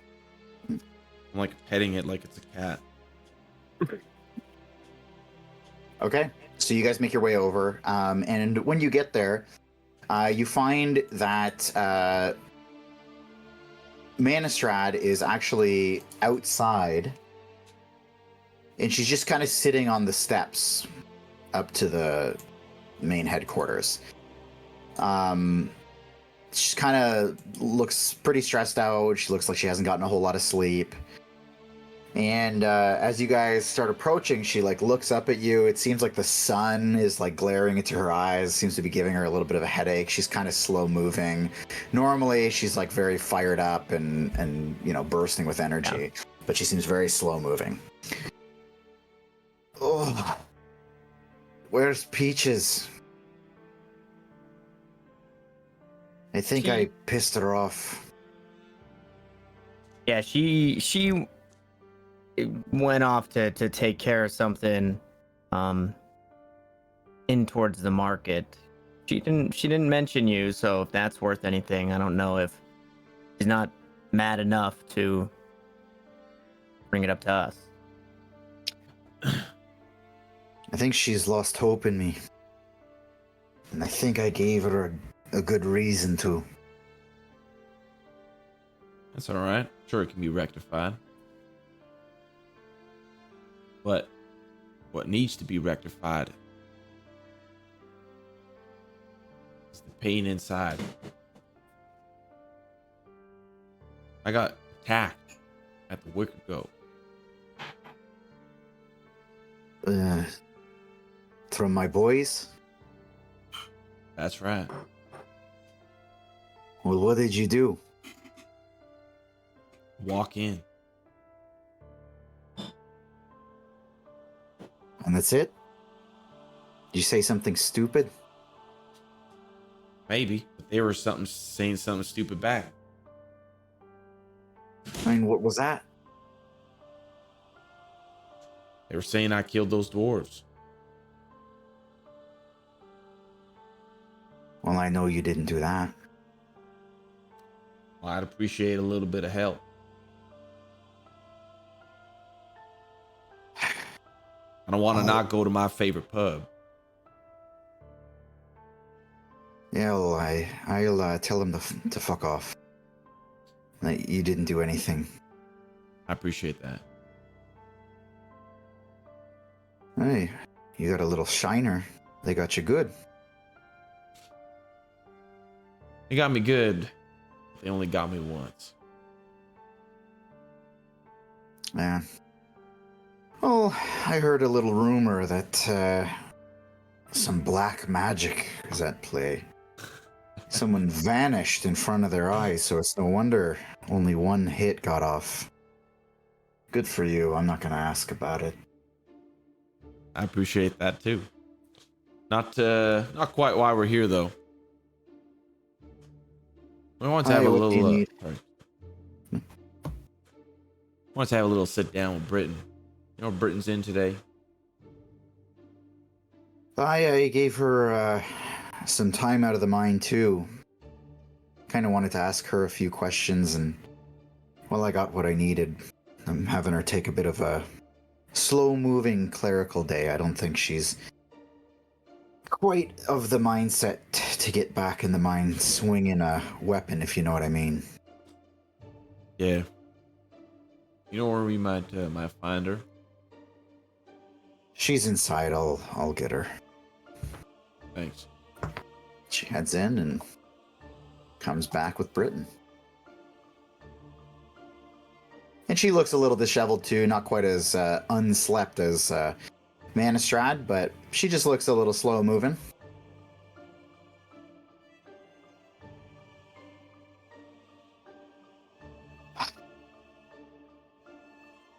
Hey there.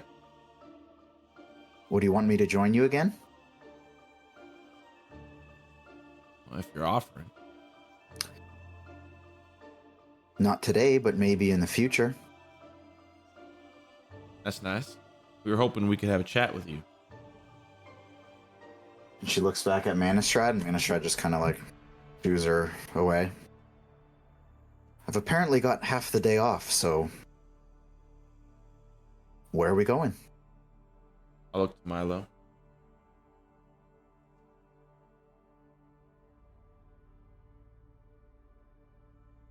You say something? I look to Milo. She asks where we're going. I look to Milo. As in, Like where are we going?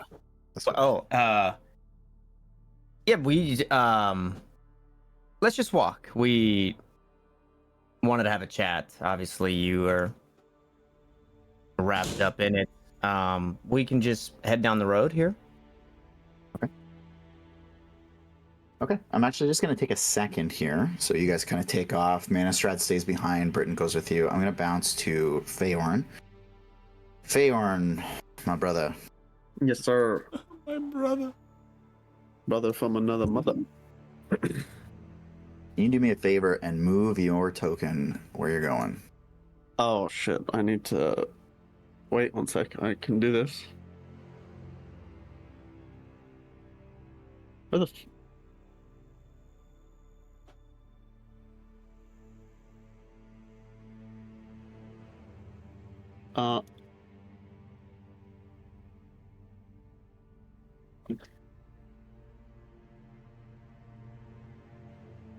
Okay.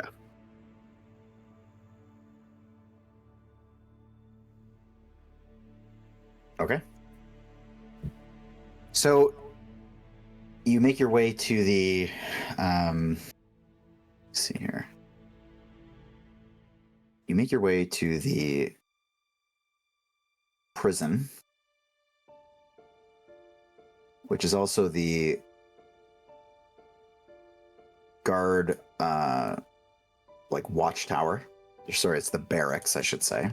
It's the barracks and the jail. And you see that there are guards coming in and out. It's a pretty busy place. You see about 5 guards kind of exchanging shifts as you make your way up.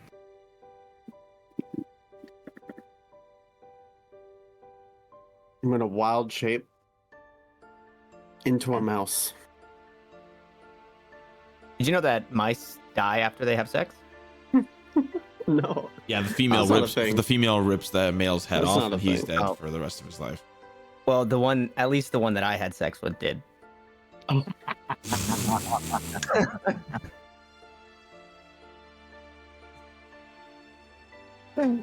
Okay. Okay. No. Mickey, no! No. Oh gosh. Oh, not there. All right. Let's put you. So okay. So you're shifting into a mouse. Let me give you a token. here. Okay. And actually, I'm gonna give everybody a token just so you can kind of follow along. I guess. Beep, bop, boop. I guess. I guess. Oh, this so is one of those oh, guards, eh? It's one of the guards. Okay, so the front door, there's a side door. So the front door is basically open, walk in. There's like a little training area inside there. You can hear guards like hitting training dummies, firing arrows into targets. There's a side door and a back door. So the back door would be behind, and then the side door is on the left-hand side from this perspective. Okay. I'm just gonna go into whatever door I can get into. Okay. Well, from this perspective, the front door is wide open. Okay. I'll go in the front door. Okay. And I'll be sticking to like the sides of the wall like a mouse would. Sure. Give me a stealth check with advantage. Okay.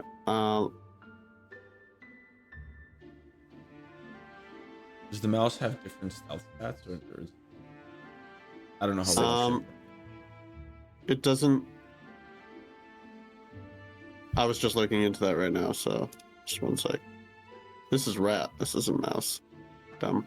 You can use rat. I think it's probably. It doesn't really say anything. Yeah, I can see it just says keen smell. That's okay. Stealth check. Stealth. You'd have a +1 to your stealth. Okay. Got some chips. Then that's +1. You had advantage. Oh. You already did that. The +1. Well, it did that. It does that itself because I have a +1. Yeah. So then it matches. Okay. Perfect. Okay. So 17. Okay. So you kind of walk your way in, and you can see guards very hard at work, just training away, firing like kind of rapid firing arrows, not really talking to each other in here. You do hear some As you kind of stick to the right-hand side here, underneath the bench, you get behind one of these training dummies, and you do hear some mumbling coming from the next room. Can I fit underneath this door? Absolutely. Nice. You can fit it Fun underneath. fact. And, I know Yeah. they can fit in small holes. yeah. Did you know that they die after having? After fitting in the small hole, Okay, They so you die. come into this room, and Milo, you can follow along too if you'd like. So in this room in particular, so there's obviously a door to the south. You give me a perception check really quick as you enter here. perception. I'm so perceptive, by the way. You can hear the faint sound of snoring coming through the door to the south. This room, you can see some weapons on the table. From your perspective, you can't really see on top of the table. You can see the handle and some blades from on top of the table there. Not much though, but you do see a full table full of guards in the other room, and one sitting at the head of the table with a big scar across his face. He's a guard that you've seen before.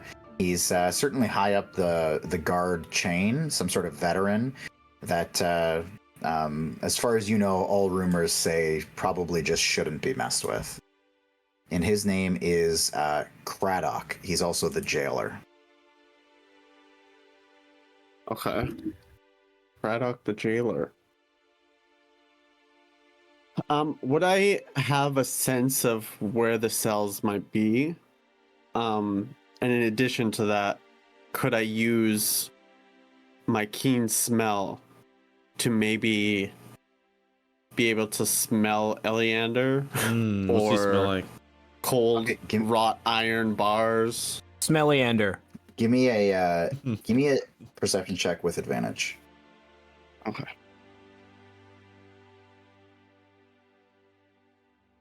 That was awful.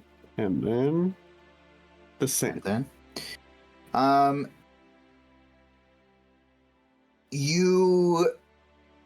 and then give me a history check too. History. History of the jail. Oh, there it is. Jeez. Oh. Okay, that's not bad. Jesus, dude. All you know is the jail is underground. Your perception doesn't really pick anything up. You're sniffing around, you're smelling farts, you're smelling fruit. It's a weird combination. You can't smell anything else. Okay. Can he get triple advantage because he's well versed in fart smells? That's true. That's true. Okay, I'm gonna dart underneath the table. If I see those stairs going down, Yeah, you would. You see that hole in the floor? and I'm gonna be like going under the table, avoiding legs, you know. Okay. And I'm gonna dart out and go to the stairs. Give me another stealth check. You're gonna have advantage here because you wear a fucking mouse. Yo. That's okay. Okey-dokey. Okay. And as you go, you hear a pretty lively conversation. They're clearly speaking about Eleander, and you hear them talking about clearing his name. It shouldn't be that difficult. And it's just a matter of a few days of public opinion.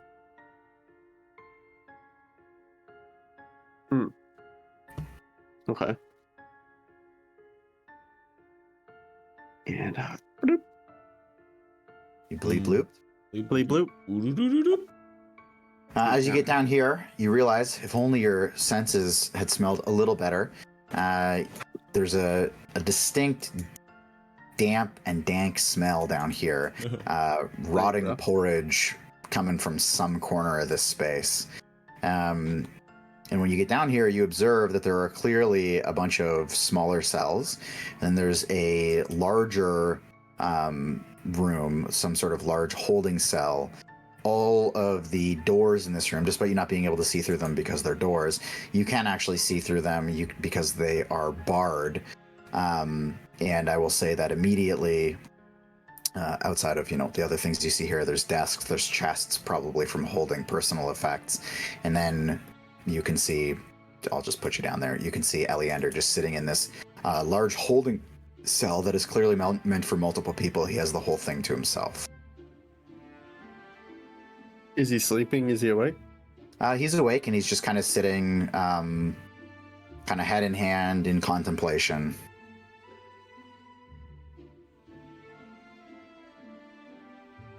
Okay. I'm gonna go in there and go underneath the bench,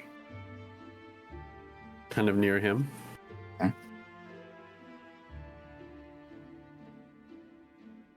I'm just gonna kind of wait a bit and see if there's any like patrol or anything happens unusual. You heard some shuffling. I'll say that like you kind of you because you're being like particular here. I'll say that you did like a little loop.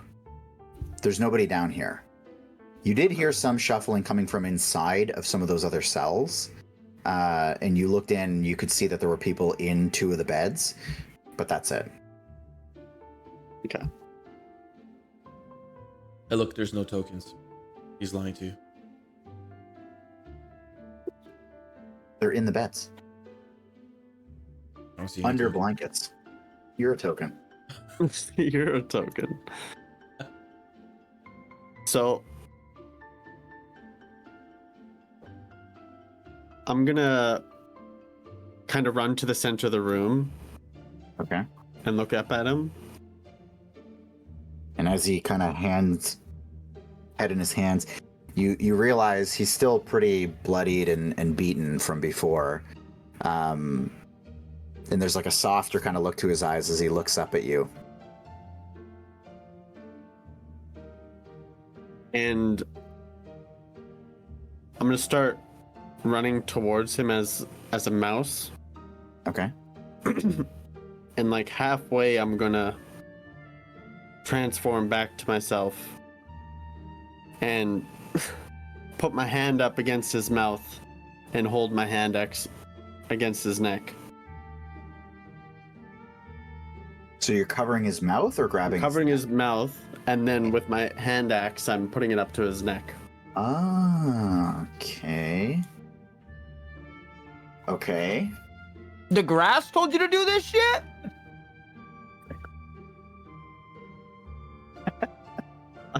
The grass. Threat. Maybe. I don't know. Maybe. And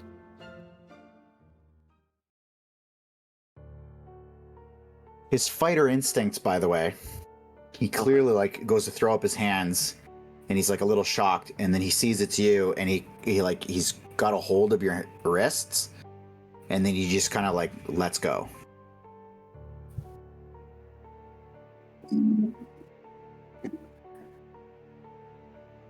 don't make any noise. Okay? And I'm gonna... He nods. Hmm. I'm gonna take my hand off his mouth.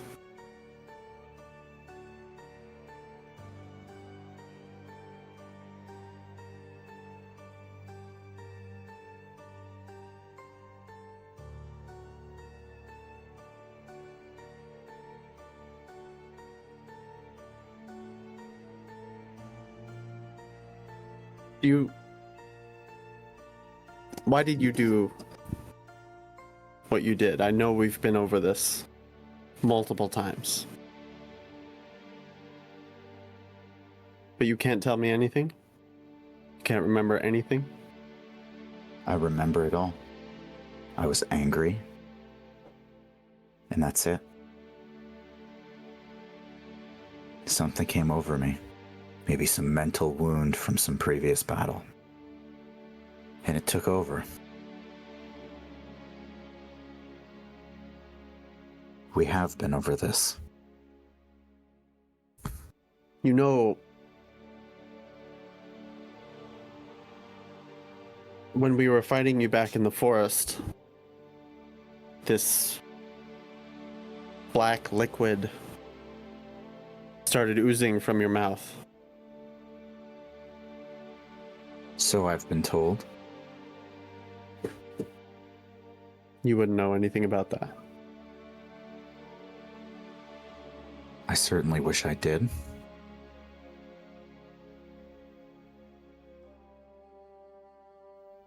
Well, I can tell you what that is.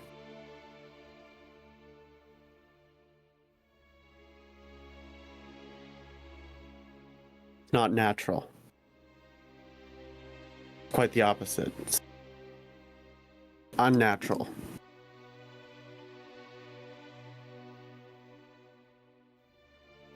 It goes against all living things.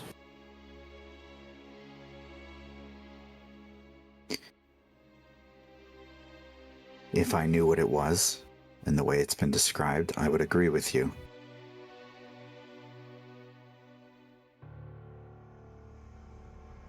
You seem pretty convinced that it's real, but I don't remember anything about it.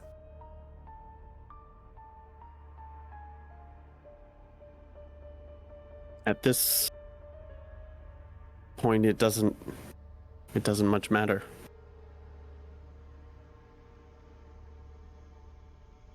And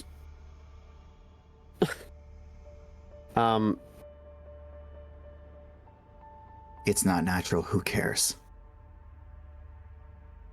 I care. I need to protect nature. I need to protect the balance of all things.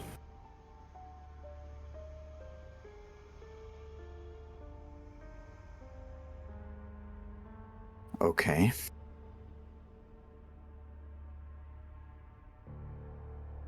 That's what I'm here to do. So you have some sort of cure? You're the alchemist, right? Did you come up with something? I did. Okay. Well then, give it to me. Let's figure out how to deal with this. I have it written right here. My spell. Okay. I'm just gonna put my head down.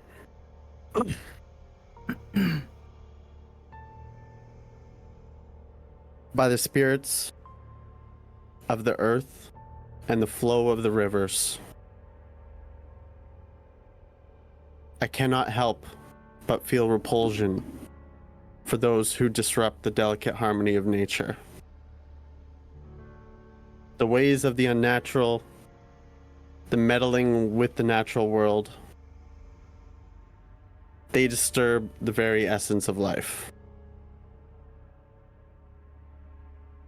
It is as if they turn their back on the wisdom of the forest, the wisdom that has sustained us for generations.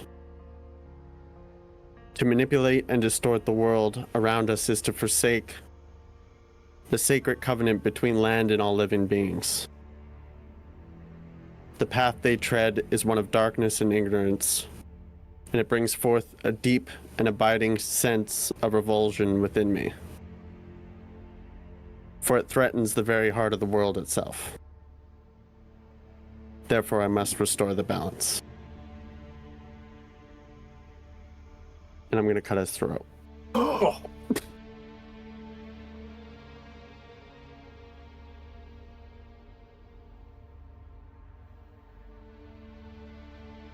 And I'm going to slowly hold him and lower him to the ground so that he's laying on his back.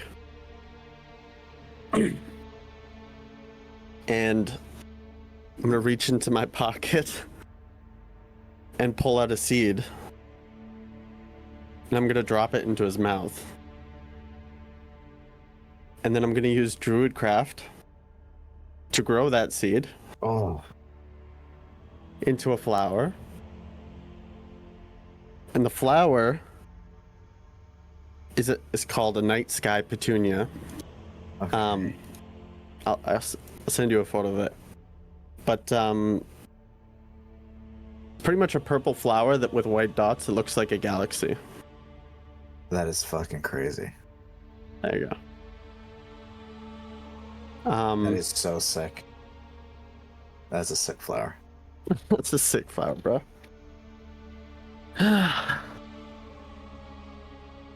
And yeah. gonna transform back into a mouse. What I will say is you see a final flicker of that kind of fight response. He has no flight left anywhere in his psyche. And you can see that he has the ability to react quickly to what you're doing, despite you kind of lulling him in with this speech.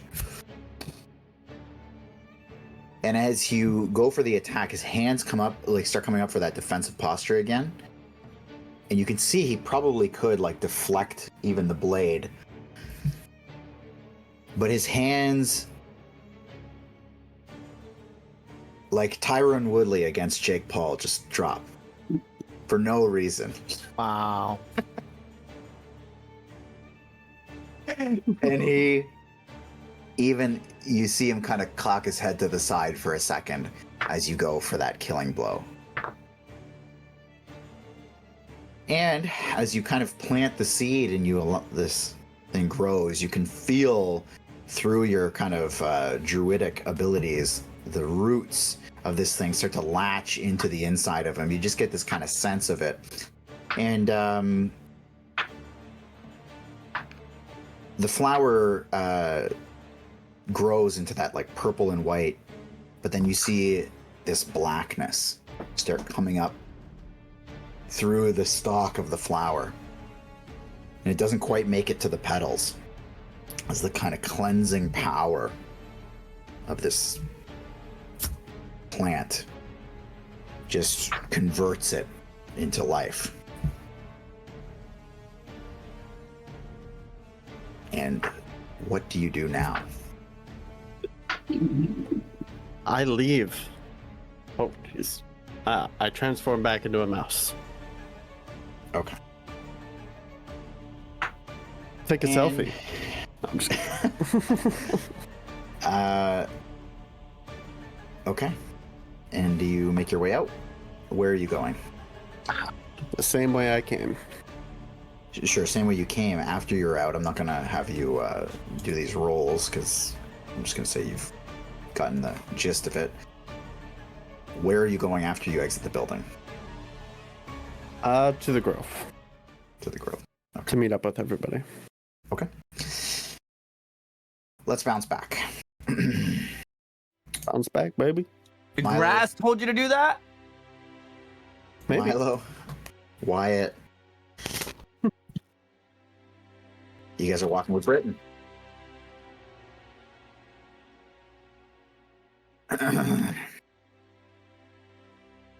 I'll like warmly start the conversation. Manistrad seemed pretty beaten up about the whole Peaches thing. Did you happen to hear what went on between those two? I think she just made... I think Manistrad just pissed Peaches off.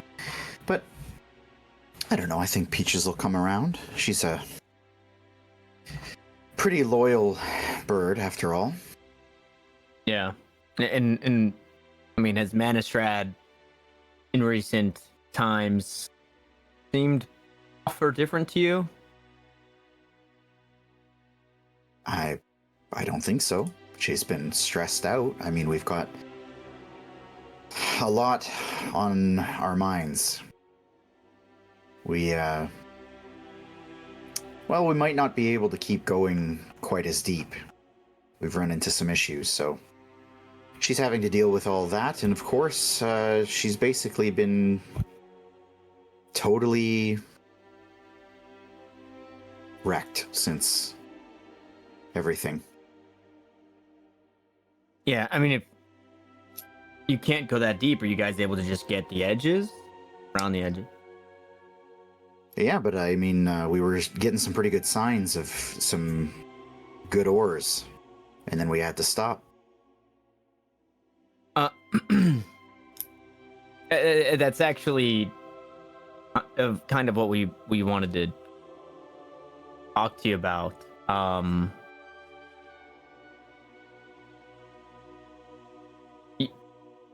you'd found something that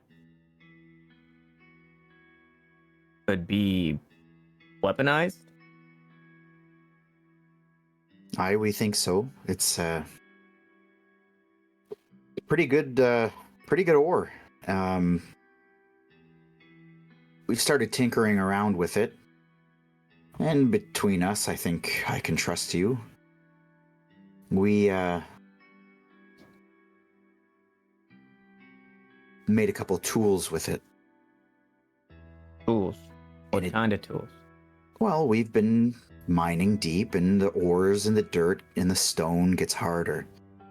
And so we have to repair those pickaxes. Well, we've found a way to manipulate this new metal. And it doesn't break. So we've got a couple specialized miners down there that are just itching to go deeper. And they are waiting. Pickaxes at the ready. And it is like butter. That stone.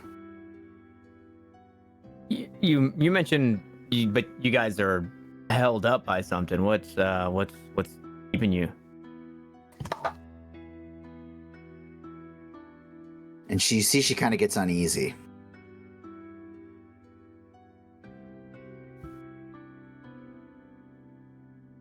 Well, you see, we were digging. And well, ever since that one cave-in, we've been pretty particular about keeping things solid, so we dig the mines wide everywhere we go. We just kept digging and digging. And we came into a place where there was no stone. It was like it had already been dug from the other side. We think it's a path to the Underdark. And things kept pouring. We have guards down there now. These twisted creatures peek their heads out. Some with more eyes than you can count.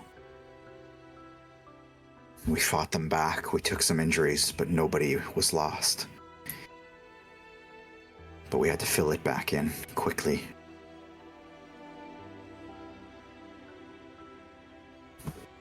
Yeah, that that makes sense. I mean, wow, it just keeps getting deeper. Yeah, that's what I was saying. Not the mine, sorry, the whatever's happening in Saltmarsh.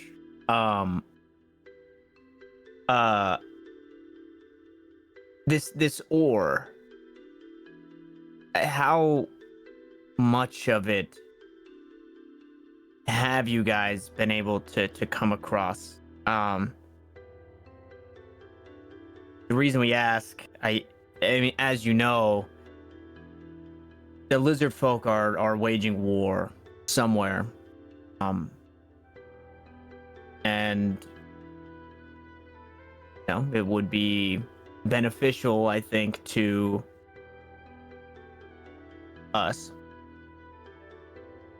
that maybe we use that ore to keep all of this at bay. Now, we don't know the timeline for this, so it doesn't have to be now, but now that you mentioned the Underdark thing and the creatures that might be threatening directly Saltmarsh,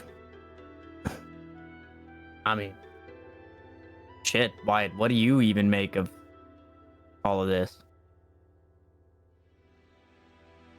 I think that there are things that are being handled by their appropriate jurisdictions. We covered up. We were scared, but we're just scraping along the top now. So we're doing our thing. It seems as though your thing, though there are a few of them, well, you're adventurers. I don't know. What seems the most adventurous to you?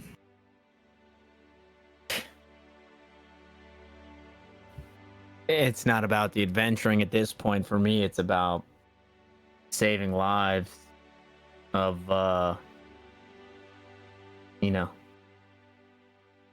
people who could lose them to these Lizardfolk scum. I guess if you had your choice, you'd probably go that way, huh? Yeah. Is there a chance that you could get your hands on some of that ore for us?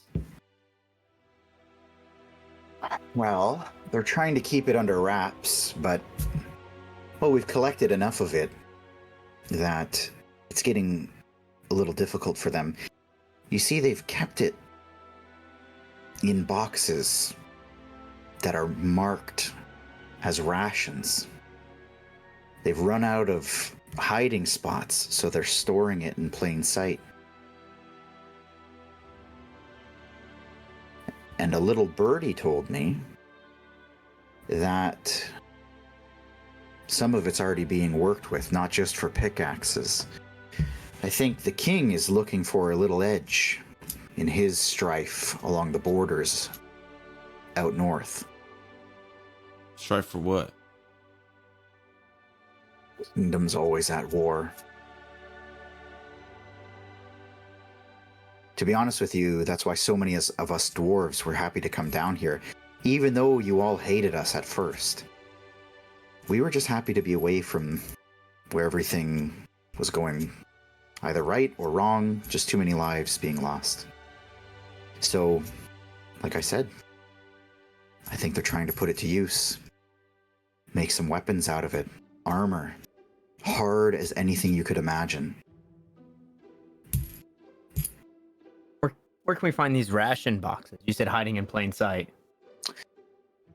Well, if you looked in the door when it opened, you might have even seen some. It's everywhere in there. The trick is, if you need it, how do you get it out? Yeah.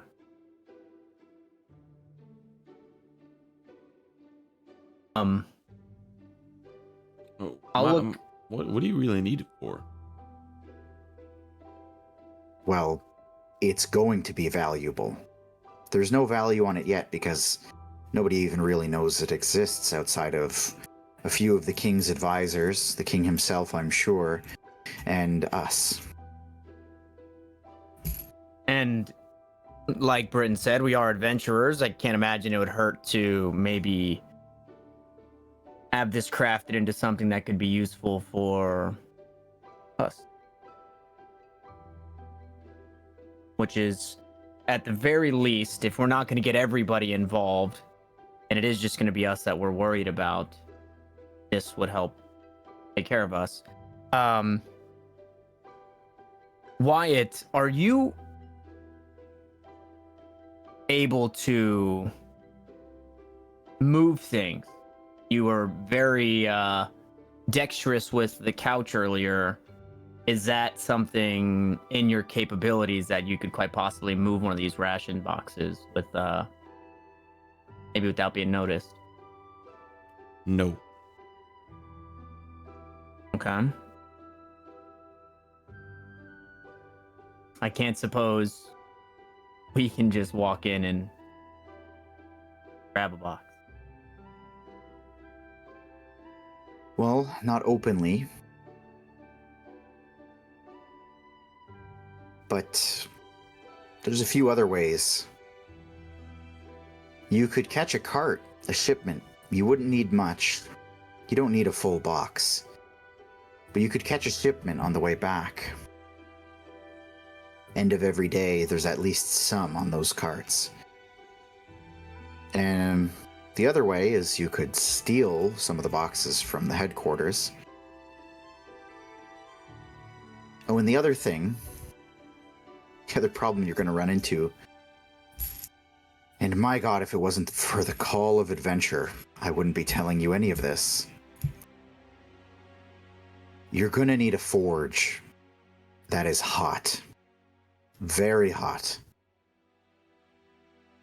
The only place that we've found with a forge hot enough is about a day's travel from here. That's where the pickaxes were made. Little inconspicuous place that found a mine not that long ago. A couple 100 years back. And in that mine, there was a forge that just runs and runs and runs. So if you really need the weapons made, that's where you're going to have to do it.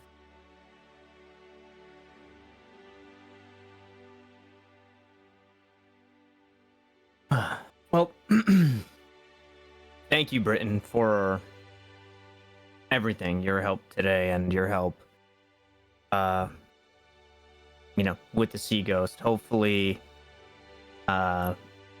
things get back to normal here soon. I hope so too. I mean, not for my sake, to be honest with you. I've quite enjoyed the rousing. I wasn't made to be a miner. I'm just here because that's where the work is and that's where the people are, my people. But I'd much rather live the type of life that you live. Well, there might be opportunity yet. You said you'd be happy to join us, and we might be finding ourselves in a position where we need some extra hands, some capable hands.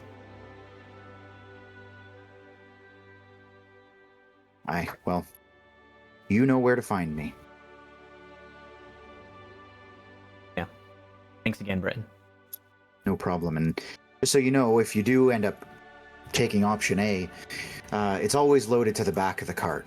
Small boxes, medium-sized boxes. It's never something big. Good to know.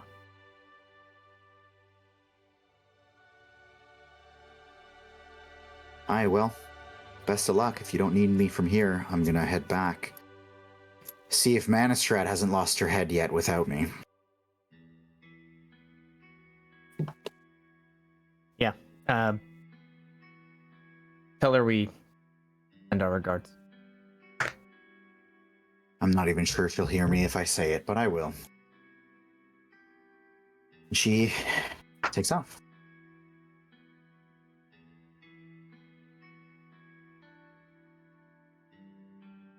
Well, that was kind of a bust, seeing as they've hit rock bottom. Yeah. No pun intended. But I just thought that, should things go south, maybe there's a way that we could find ourselves some upgrades and, I don't know, be better suited for whatever there is to come. But for now, if you've got nothing else that you'd like to do, maybe we just meet up with Feyorn, focus on getting this stuff published.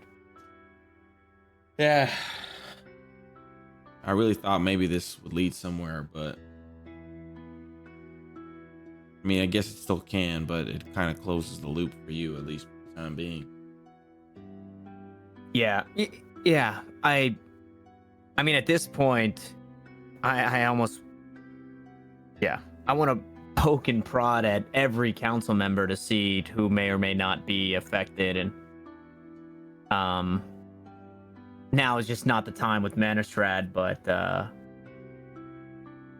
guess our focus should just be keeping the heat off of us while we figure out what's next. Mm-hmm. Sounds good. Malchus, any interjections? No, my fear is only from the rise in my heart rate about the fact that things are moving beneath the surface and in the shadows. And if something isn't done about it, perhaps quickly, all may be lost. And I don't know why I have that feeling. This talk of war and corruption. Something just doesn't feel right. And I feel awful just idling.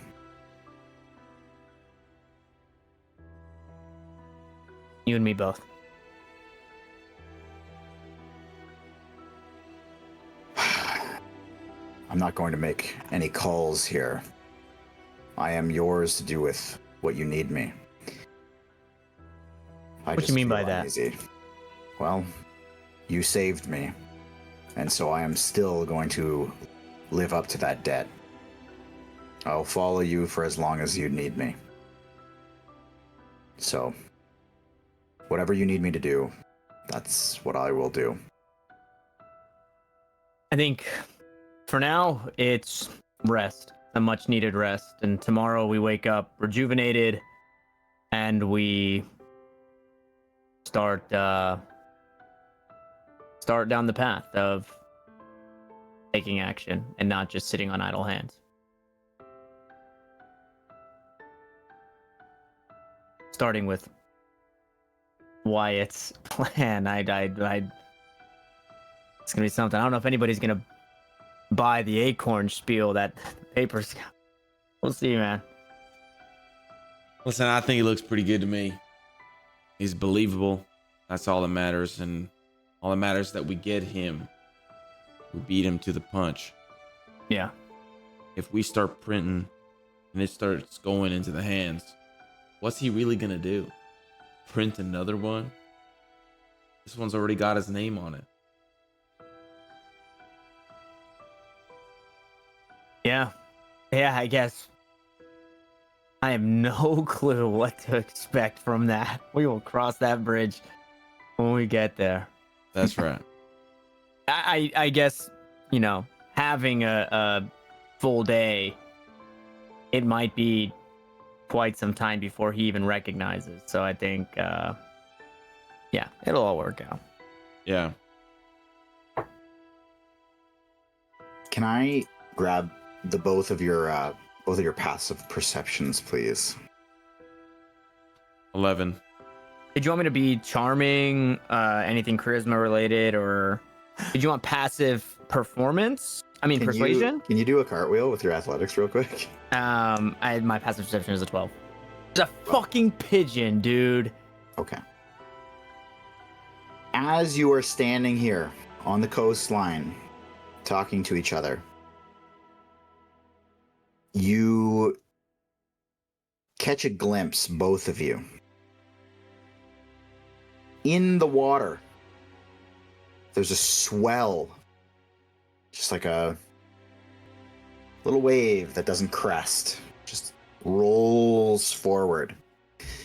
And it creates this kind of clarity in the otherwise constant shuffling of waves towards the shore. And you see almost like a wriggling motion for about the size of a half a football field under the water. And from there, as you stare at this thing, kind of catching you off guard, you start to focus in, and you can see swimming away from the coast, swimming down south, is a pile of lizardfolk. Maybe 50, maybe 80. All with weapons in hand. The swell just carries on, moving down shore. And it just heads south. Can we see, does it seem like they came from anywhere, or are we picking up that they swam up, kind of got a lay of the land, and then swam back? Well, they were moving intently. They were moving south. So, and keep in mind the fucking the compass is off. It's straight I know, it's north to south. Oh, okay, I see. So they were coming from the north, and they basically, if you can look at the shoreline, they basically were at the shoreline here, and then they just went directly south from there. So they didn't keep to the shoreline. They just swam directly south from there. Directly south as we see it, west as the compass says. Yeah. Okay. And I'll just nudge Wyatt. I told you, these fucking serpent folk are going to be an issue. They're vile creatures.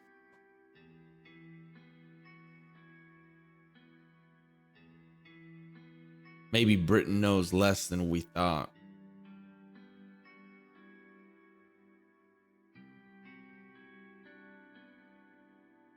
Yeah, this is going to be bad. I mean, what the fuck? It has to be Saltmarsh. It has to be. It just makes no sense to me. Like, get this. Long ass helps lizard folk move weapons. Long ass friends with Gellin. Why would they attack Saltmarsh if not for the dwarves? It wouldn't make sense for Gellin if he's friends with Long ass who are friends with the lizard folk. Maybe Gellin is a lizard. I don't know. We need to talk to Grix because I mean the captain could be cutting a deal with Gellin. Could be maybe selling out the lizard folk. The lizard folk could be maybe trying to get back the captain who has been captured and owes these creatures whatever he's. Aukis, did you hear anything about the agreement between the captain and the lizard folk? Or No, nothing, no specifics. maybe, just maybe, it's not the dwarves. Maybe they want their weapons back. We did leave some stragglers. And those stragglers did see us going to Saltmarsh. Those stragglers got away. So maybe we still aren't the target of the war. They want their weapons back. And they're willing to fight for it. Yeah, we're in the crossfire. Sorry? It's when you set up crossbows and you shoot and there's an intersection and we're caught in the intersection between serpent folk and whatever their target is. No, I know what a crossfire is. It's just, instead of crossfire, you said crossfire. Did I say crossfire? I heard crossfire.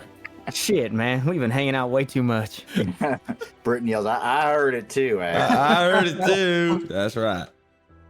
So at this, were you guys like, okay, actually, you're still at We're going to the shore, grove. right? We're going to the grove. We're walking, we're going to the grove. We saw these lizard folk and we said, fuck them. We mental noted it. We chatted about it. We know that there's maybe more imminent threat about the lizard folk and we're going to the grove. Okay. As you guys walk up, a guard. So let's say you guys make it to like right there. The fucking grass, man. A guard, kind of holding, about 8 wooden rods. Comes up to you, kind of sees you. I was told to deliver these.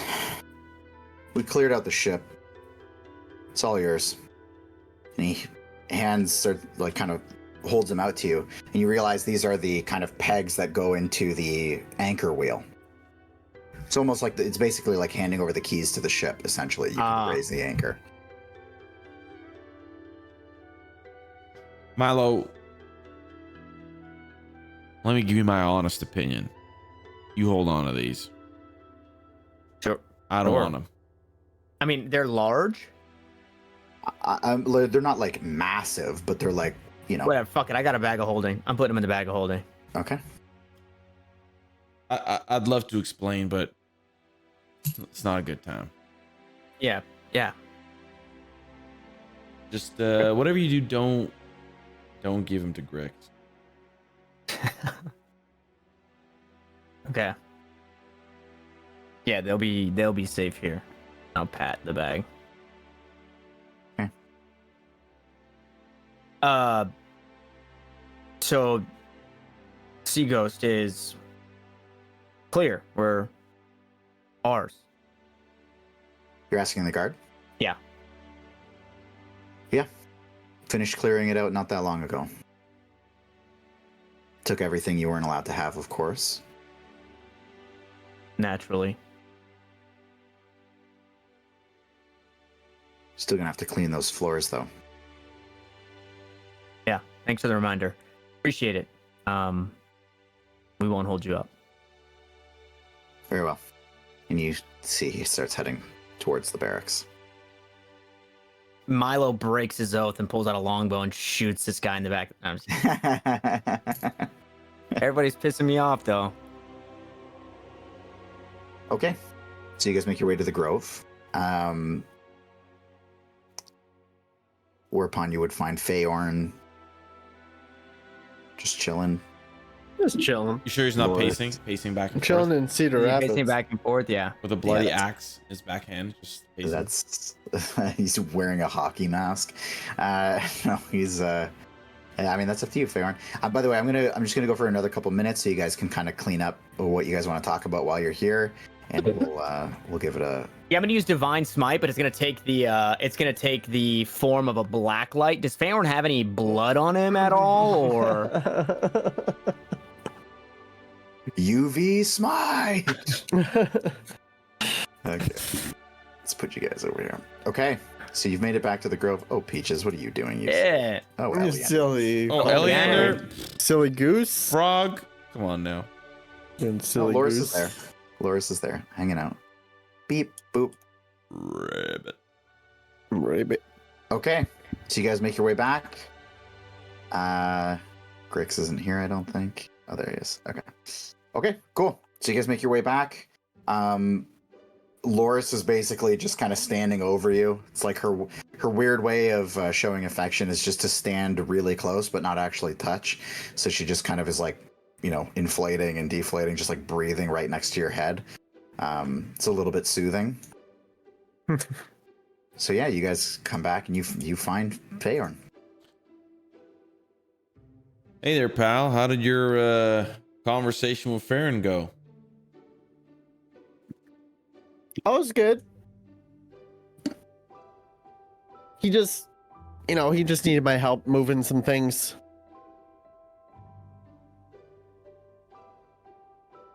Every bit of me wants to incite you, but I've got no reason to not trust you. Fucker. I might need a big bear. I mean, he's a little guy. He's fairly small. And Loris can't really do much. And I'll just tap her on the head. Loris, you didn't help Feyorn move some boxes? How dare you? She just like slowly like shuffles to look at you. Insight Shuffle check. back. I don't trust it. She's bullshitting and bullfrogging. She's all over the map. She's hard to read. So what's the plan? Well, we just saw about 50 lizard folk off the shore. Oh, that's concerning.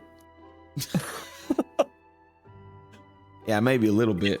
A little concerning. I just want to take a moment, just really quickly. I just want to make sure, just because I think I don't know if something just didn't land, like if I didn't say it enough in the moment. Yeah. What did I say about the lizard folk? You They said were they swimming south.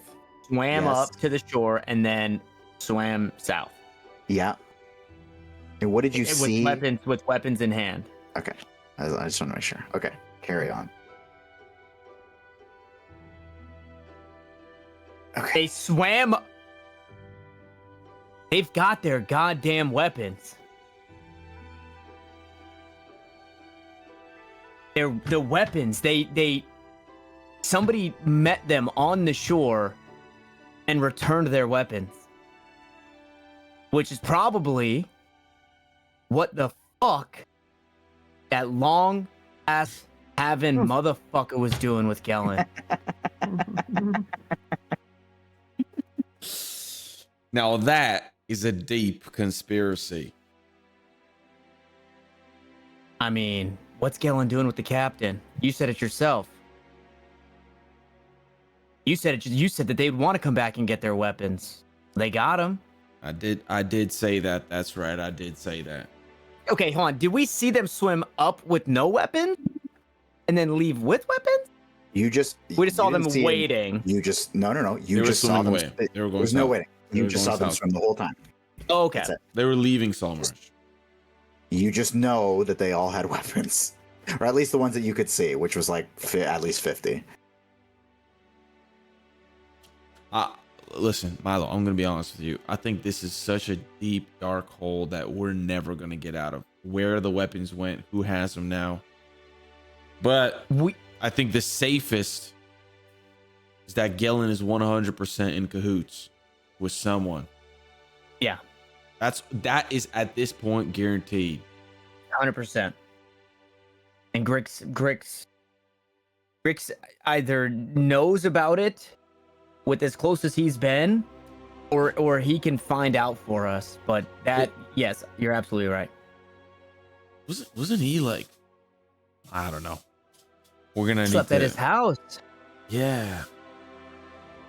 Can even Grix be trusted?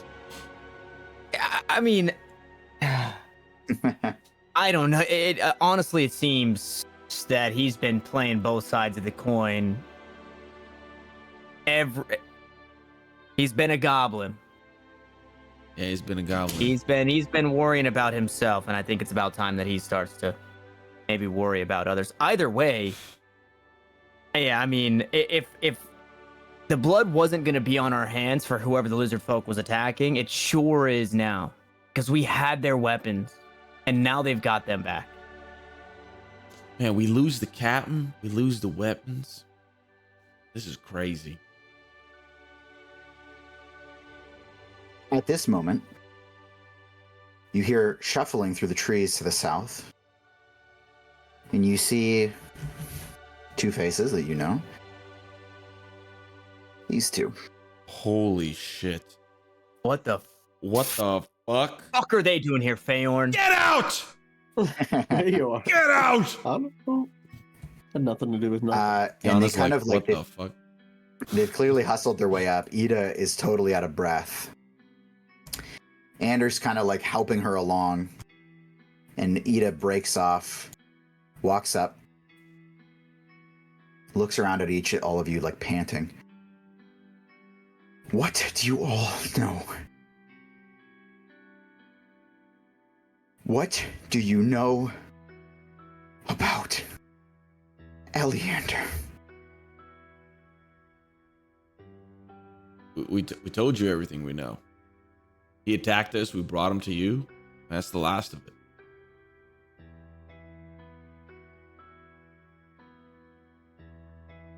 Tell me right now that none of you know about Eleander in the last hour. We saw Anastrad in the last hour. We've been hanging out at the mines. The whole time. All of you. I was here.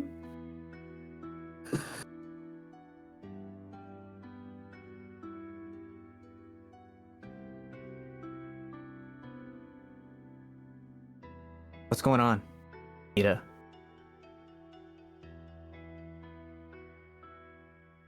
Well, those of you who had your wish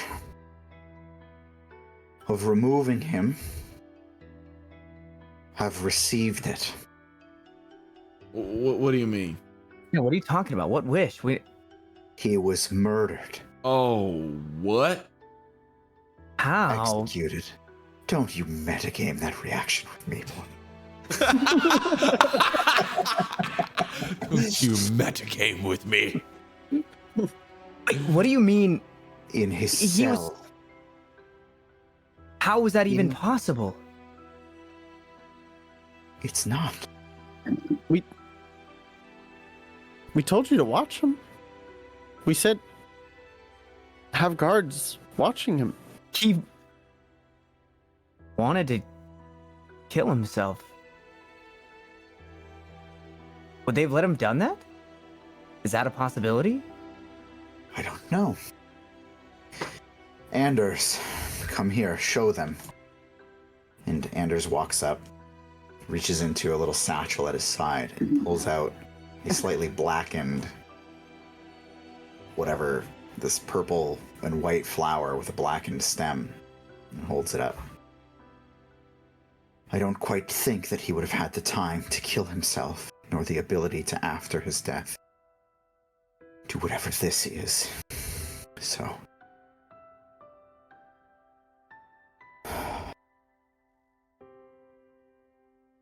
Well, that you're saying that flower was there. The flower was with him. It was in him. Like some sort of signature of a psychopath murderer. Have you seen this before? No. No, I haven't. In fact, I don't even think that this flower is local. Feyorn, can you speak to it? Is that something in your... I mean, I could speak to it, but I can't hear it. I mean, it can wave at me. It's dead anyways. We removed it. So... Listen, there's a lot of pressing issues, not the least of which is this murder. But we have reports of movements. Some sort of small contingent off the coast. A few eyewitnesses. Some lizards, right? Yes, and how do you know that? We saw them too. We were at the mines. I think these are the ones that you spoke of. Oh. I don't know how much you guys know about the clearing up of our new ship. Where exactly did the weapons go from the ship? They should have been confiscated. Okay, you may want to double check that. And why is that? Well, we saw the Lizardfolk leaving with some weapons, which leads me to imply y'all got a rat.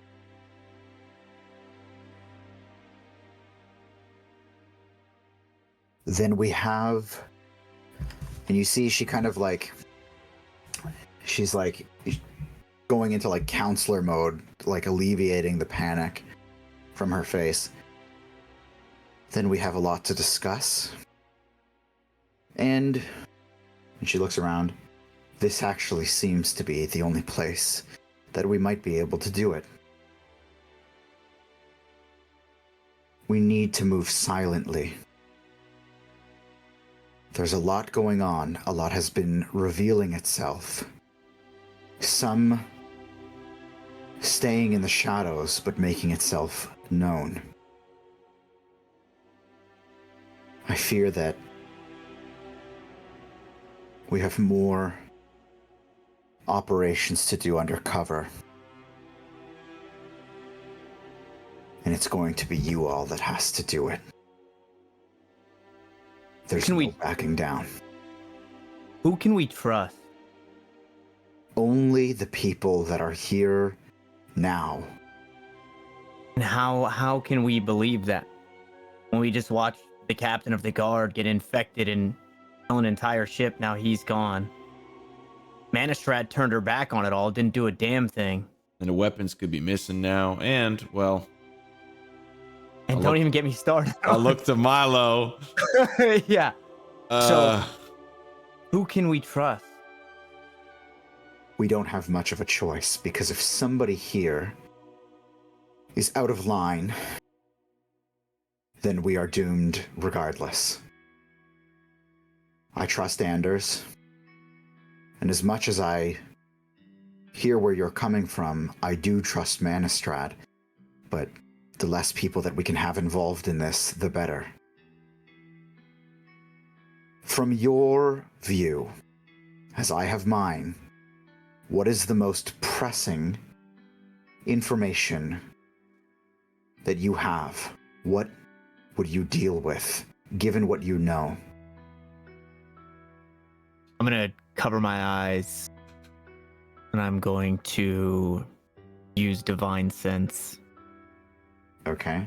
to see if I can locate any celestial fiend or undead that are not behind total cover, or detect the presence of any object or place that has been consecrated or desecrated. While he's sensing the divine, can I like? She's trying to Peeking, like. though, so I can see what Wyatt's doing. I'm peeking. She's trying to like rush like it out, you know, like she's just like, yeah, give me the good stuff, you know, like I want to see what her motivation is behind that. Like it seems a little. Give me an insight check. I don't know why I'm casting spells when I could just cast insight, dude. I don't know. Like, I'm like gonna say like, are these guys evil? Just fucking Divine Sense. I mean, you gotta use it sometime. You know? Yeah, I guess. I got a 6. I think she's telling the truth. Okay. Yeah, I mean, she's clearly passionate. She's giving you, she's giving you good vibes. It's hard to read. And what does Anders look like? Like she's obviously kind of leading the. He's, despite you having seen him in like a one-on-one, like very leadership role, like kind of calling the shots a little bit, he's clearly like falling in line with Ida. He's just kind of going with what she says, letting her take the lead on this. Okay. You said celestial, fiend, and what was the other one? Undead? And Fae. Undead. And Fae, I think. Celestial, fiend, or undead. Oh no, or Fae. Places or objects that have been consecrated or desecrated. Consecrated or desecrated, okay. Okay. In a little bit of probably what you didn't suspect, the only thing that gives you any vibe at all. So you can confirm what it is. I just want to be clear. You can confirm what it is. Of those lists. So of the beings, it says, I know the type, Okay. but not its identity. I got you. But that's of the beings. It doesn't say that for like consecrated or desecrated grounds. So you look around, everybody's kind of dull, the area's dull, it's not really giving you any reads. And then this big glowing ball of energy, you see Loris as the celestial that she is. Okay. Great. Witch! Burn her at the stake! Insight check the frog. So, what is it? As far as I can see, well, no. You tell me first. You tell us, so we know whether or not we can trust you, because there's a lot of shit going on, and the council has not been open with us. Who else knows about Eleander right now? A few of the guards, and it's going to spread quickly. Okay. And how dare you ask me about if I'm trustworthy? Listen, You wouldn't be here. I gotta defend Milo a little bit. We're just a little lost that things are slipping out of our hands.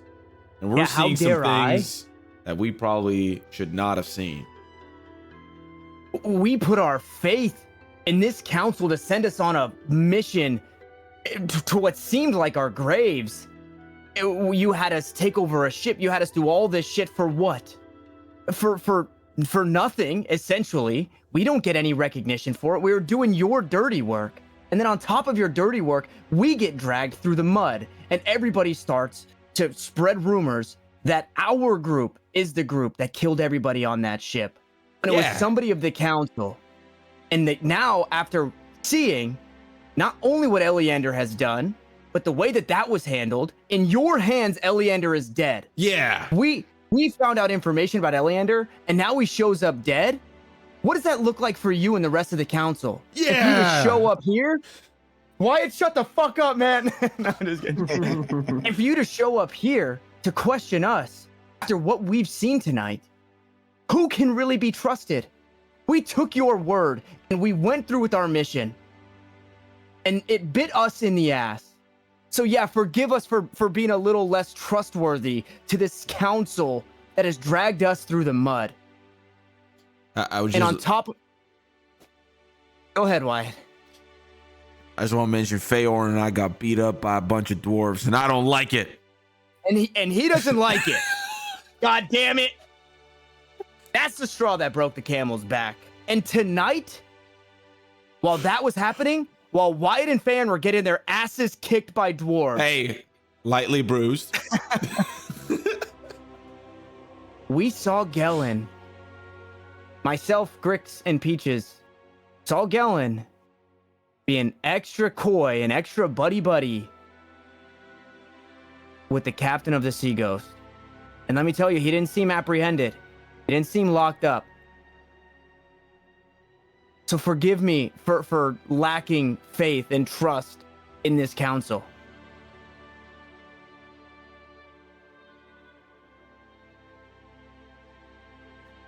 So she kind of waits for like a brief pause from you, Divine Smite! Disintegrate! and then walks up to you very quickly, takes like 2 steps down, and slaps you in the face. This like regal woman who's never lost her composure in all the time that you've known her and who has taken care of you walks up to you and slaps you across the face. And as you kind of like recover, turn your face back, I could have said no. I could have said no to you. Put you in front of me here. I could have said, you are indebted to me for all that I've done for you. You want to go on some path towards what? Redeeming yourself for something you've done in the past that I didn't even question you about. Not the journey you wanted to take forward, nor the journey that you had taken to come to my doorstep and into a house that I provided for you. I could have said no, but I didn't. You asked to go on this path, and I gave you not only the nod, but I gave you the direction. I structured the bricks on the path before you. So if your life was on the line and you felt threatened, how do you think I felt? You're like a son to me now. And you have been. Do you think I wanted you to go, risking your life? No, but I said yes, because it's something that you wanted. You made this choice.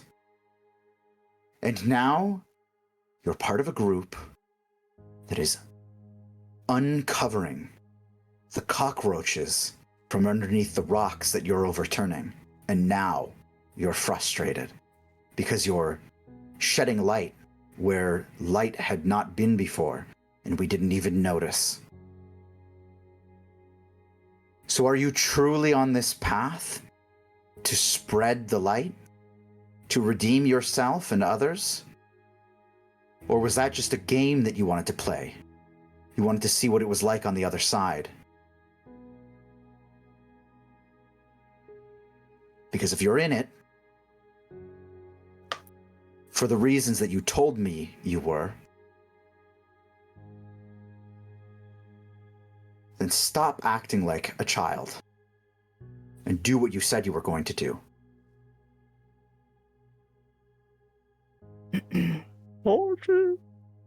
You said that I'm like a son to you, and I am forever indebted.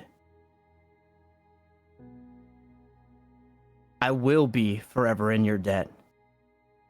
But was I a son to you, and you refused to believe this group when the Black Water attacked us before all of this even started, the same Blackwater that corrupted part of this council and almost killed my friends here in this ground that you're standing on? Was I a son to you then when you refused to put your trust and faith in me after you've done so for so long? How am I supposed to trust anything that's happening right now? And we're on the brink of war. We're on the brink of catastrophe. And you come in here and you point fingers. It doesn't make me feel like a son. That makes me feel like the piece of shit that I was when I showed up to Saltmarsh years ago. I am forever indebted to you, and I'm grateful to you, Ida. But I'm not going to play this game with the council. I'm here to figure out what's going on. I am here to work down this path of redemption. But again, forgive me for losing trust and forgive me for being scared. Say your piece. I'm here for it. Don't pretend like I'm a son to you. That's not fair at this point. I'm over that. And I'm just going to take a few steps back and just listen.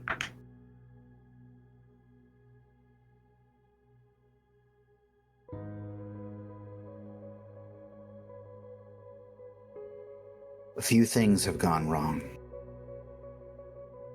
And I'm sorry that that's happened to you.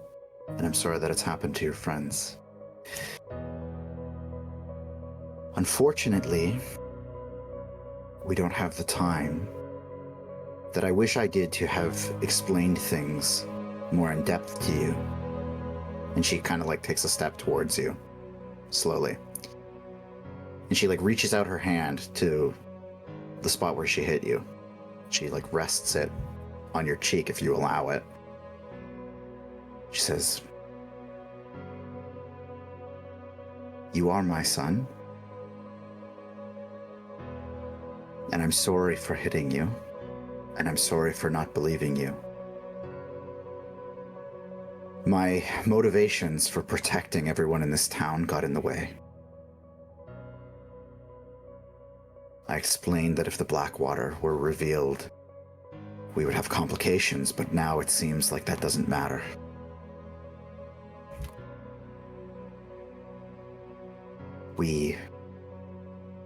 You have uncovered so much that needs to be dealt with, and swiftly. And it seems from what Anders and I have discussed that most pressingly, there's a war that needs to be stopped. And it will be just you and your friends that will have to do that. And I'm sorry to have to do that to you again. But that's what you have to do.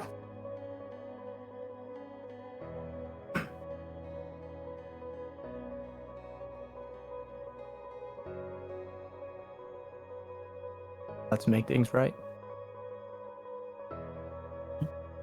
Let's call the session. A little chunky overtime. All right, neato. Let's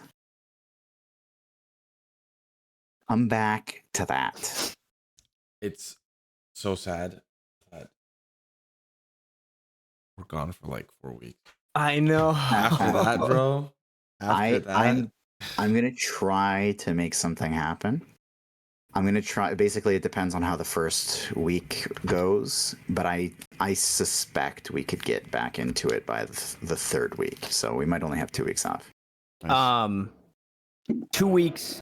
Does that put us past November 4th? I know when we come back, we wanted to start doing Wednesdays. It does. Yeah, so it'll be November bang 8th. bang. Yeah, so it would be.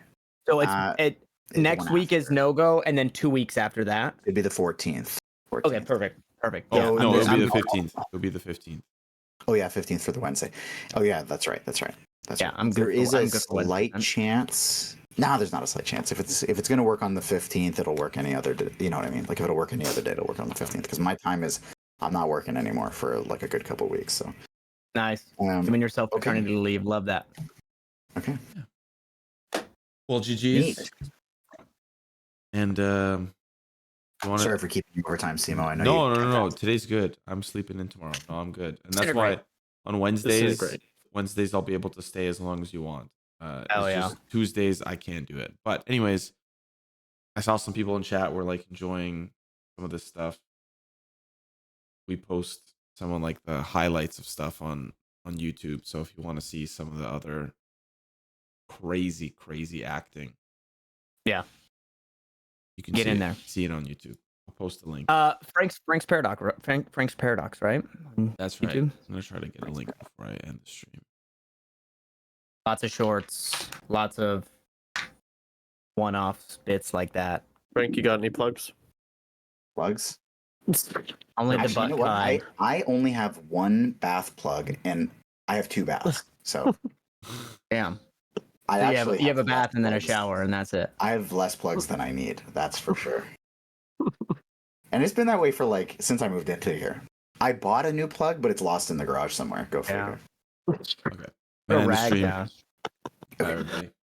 Peace.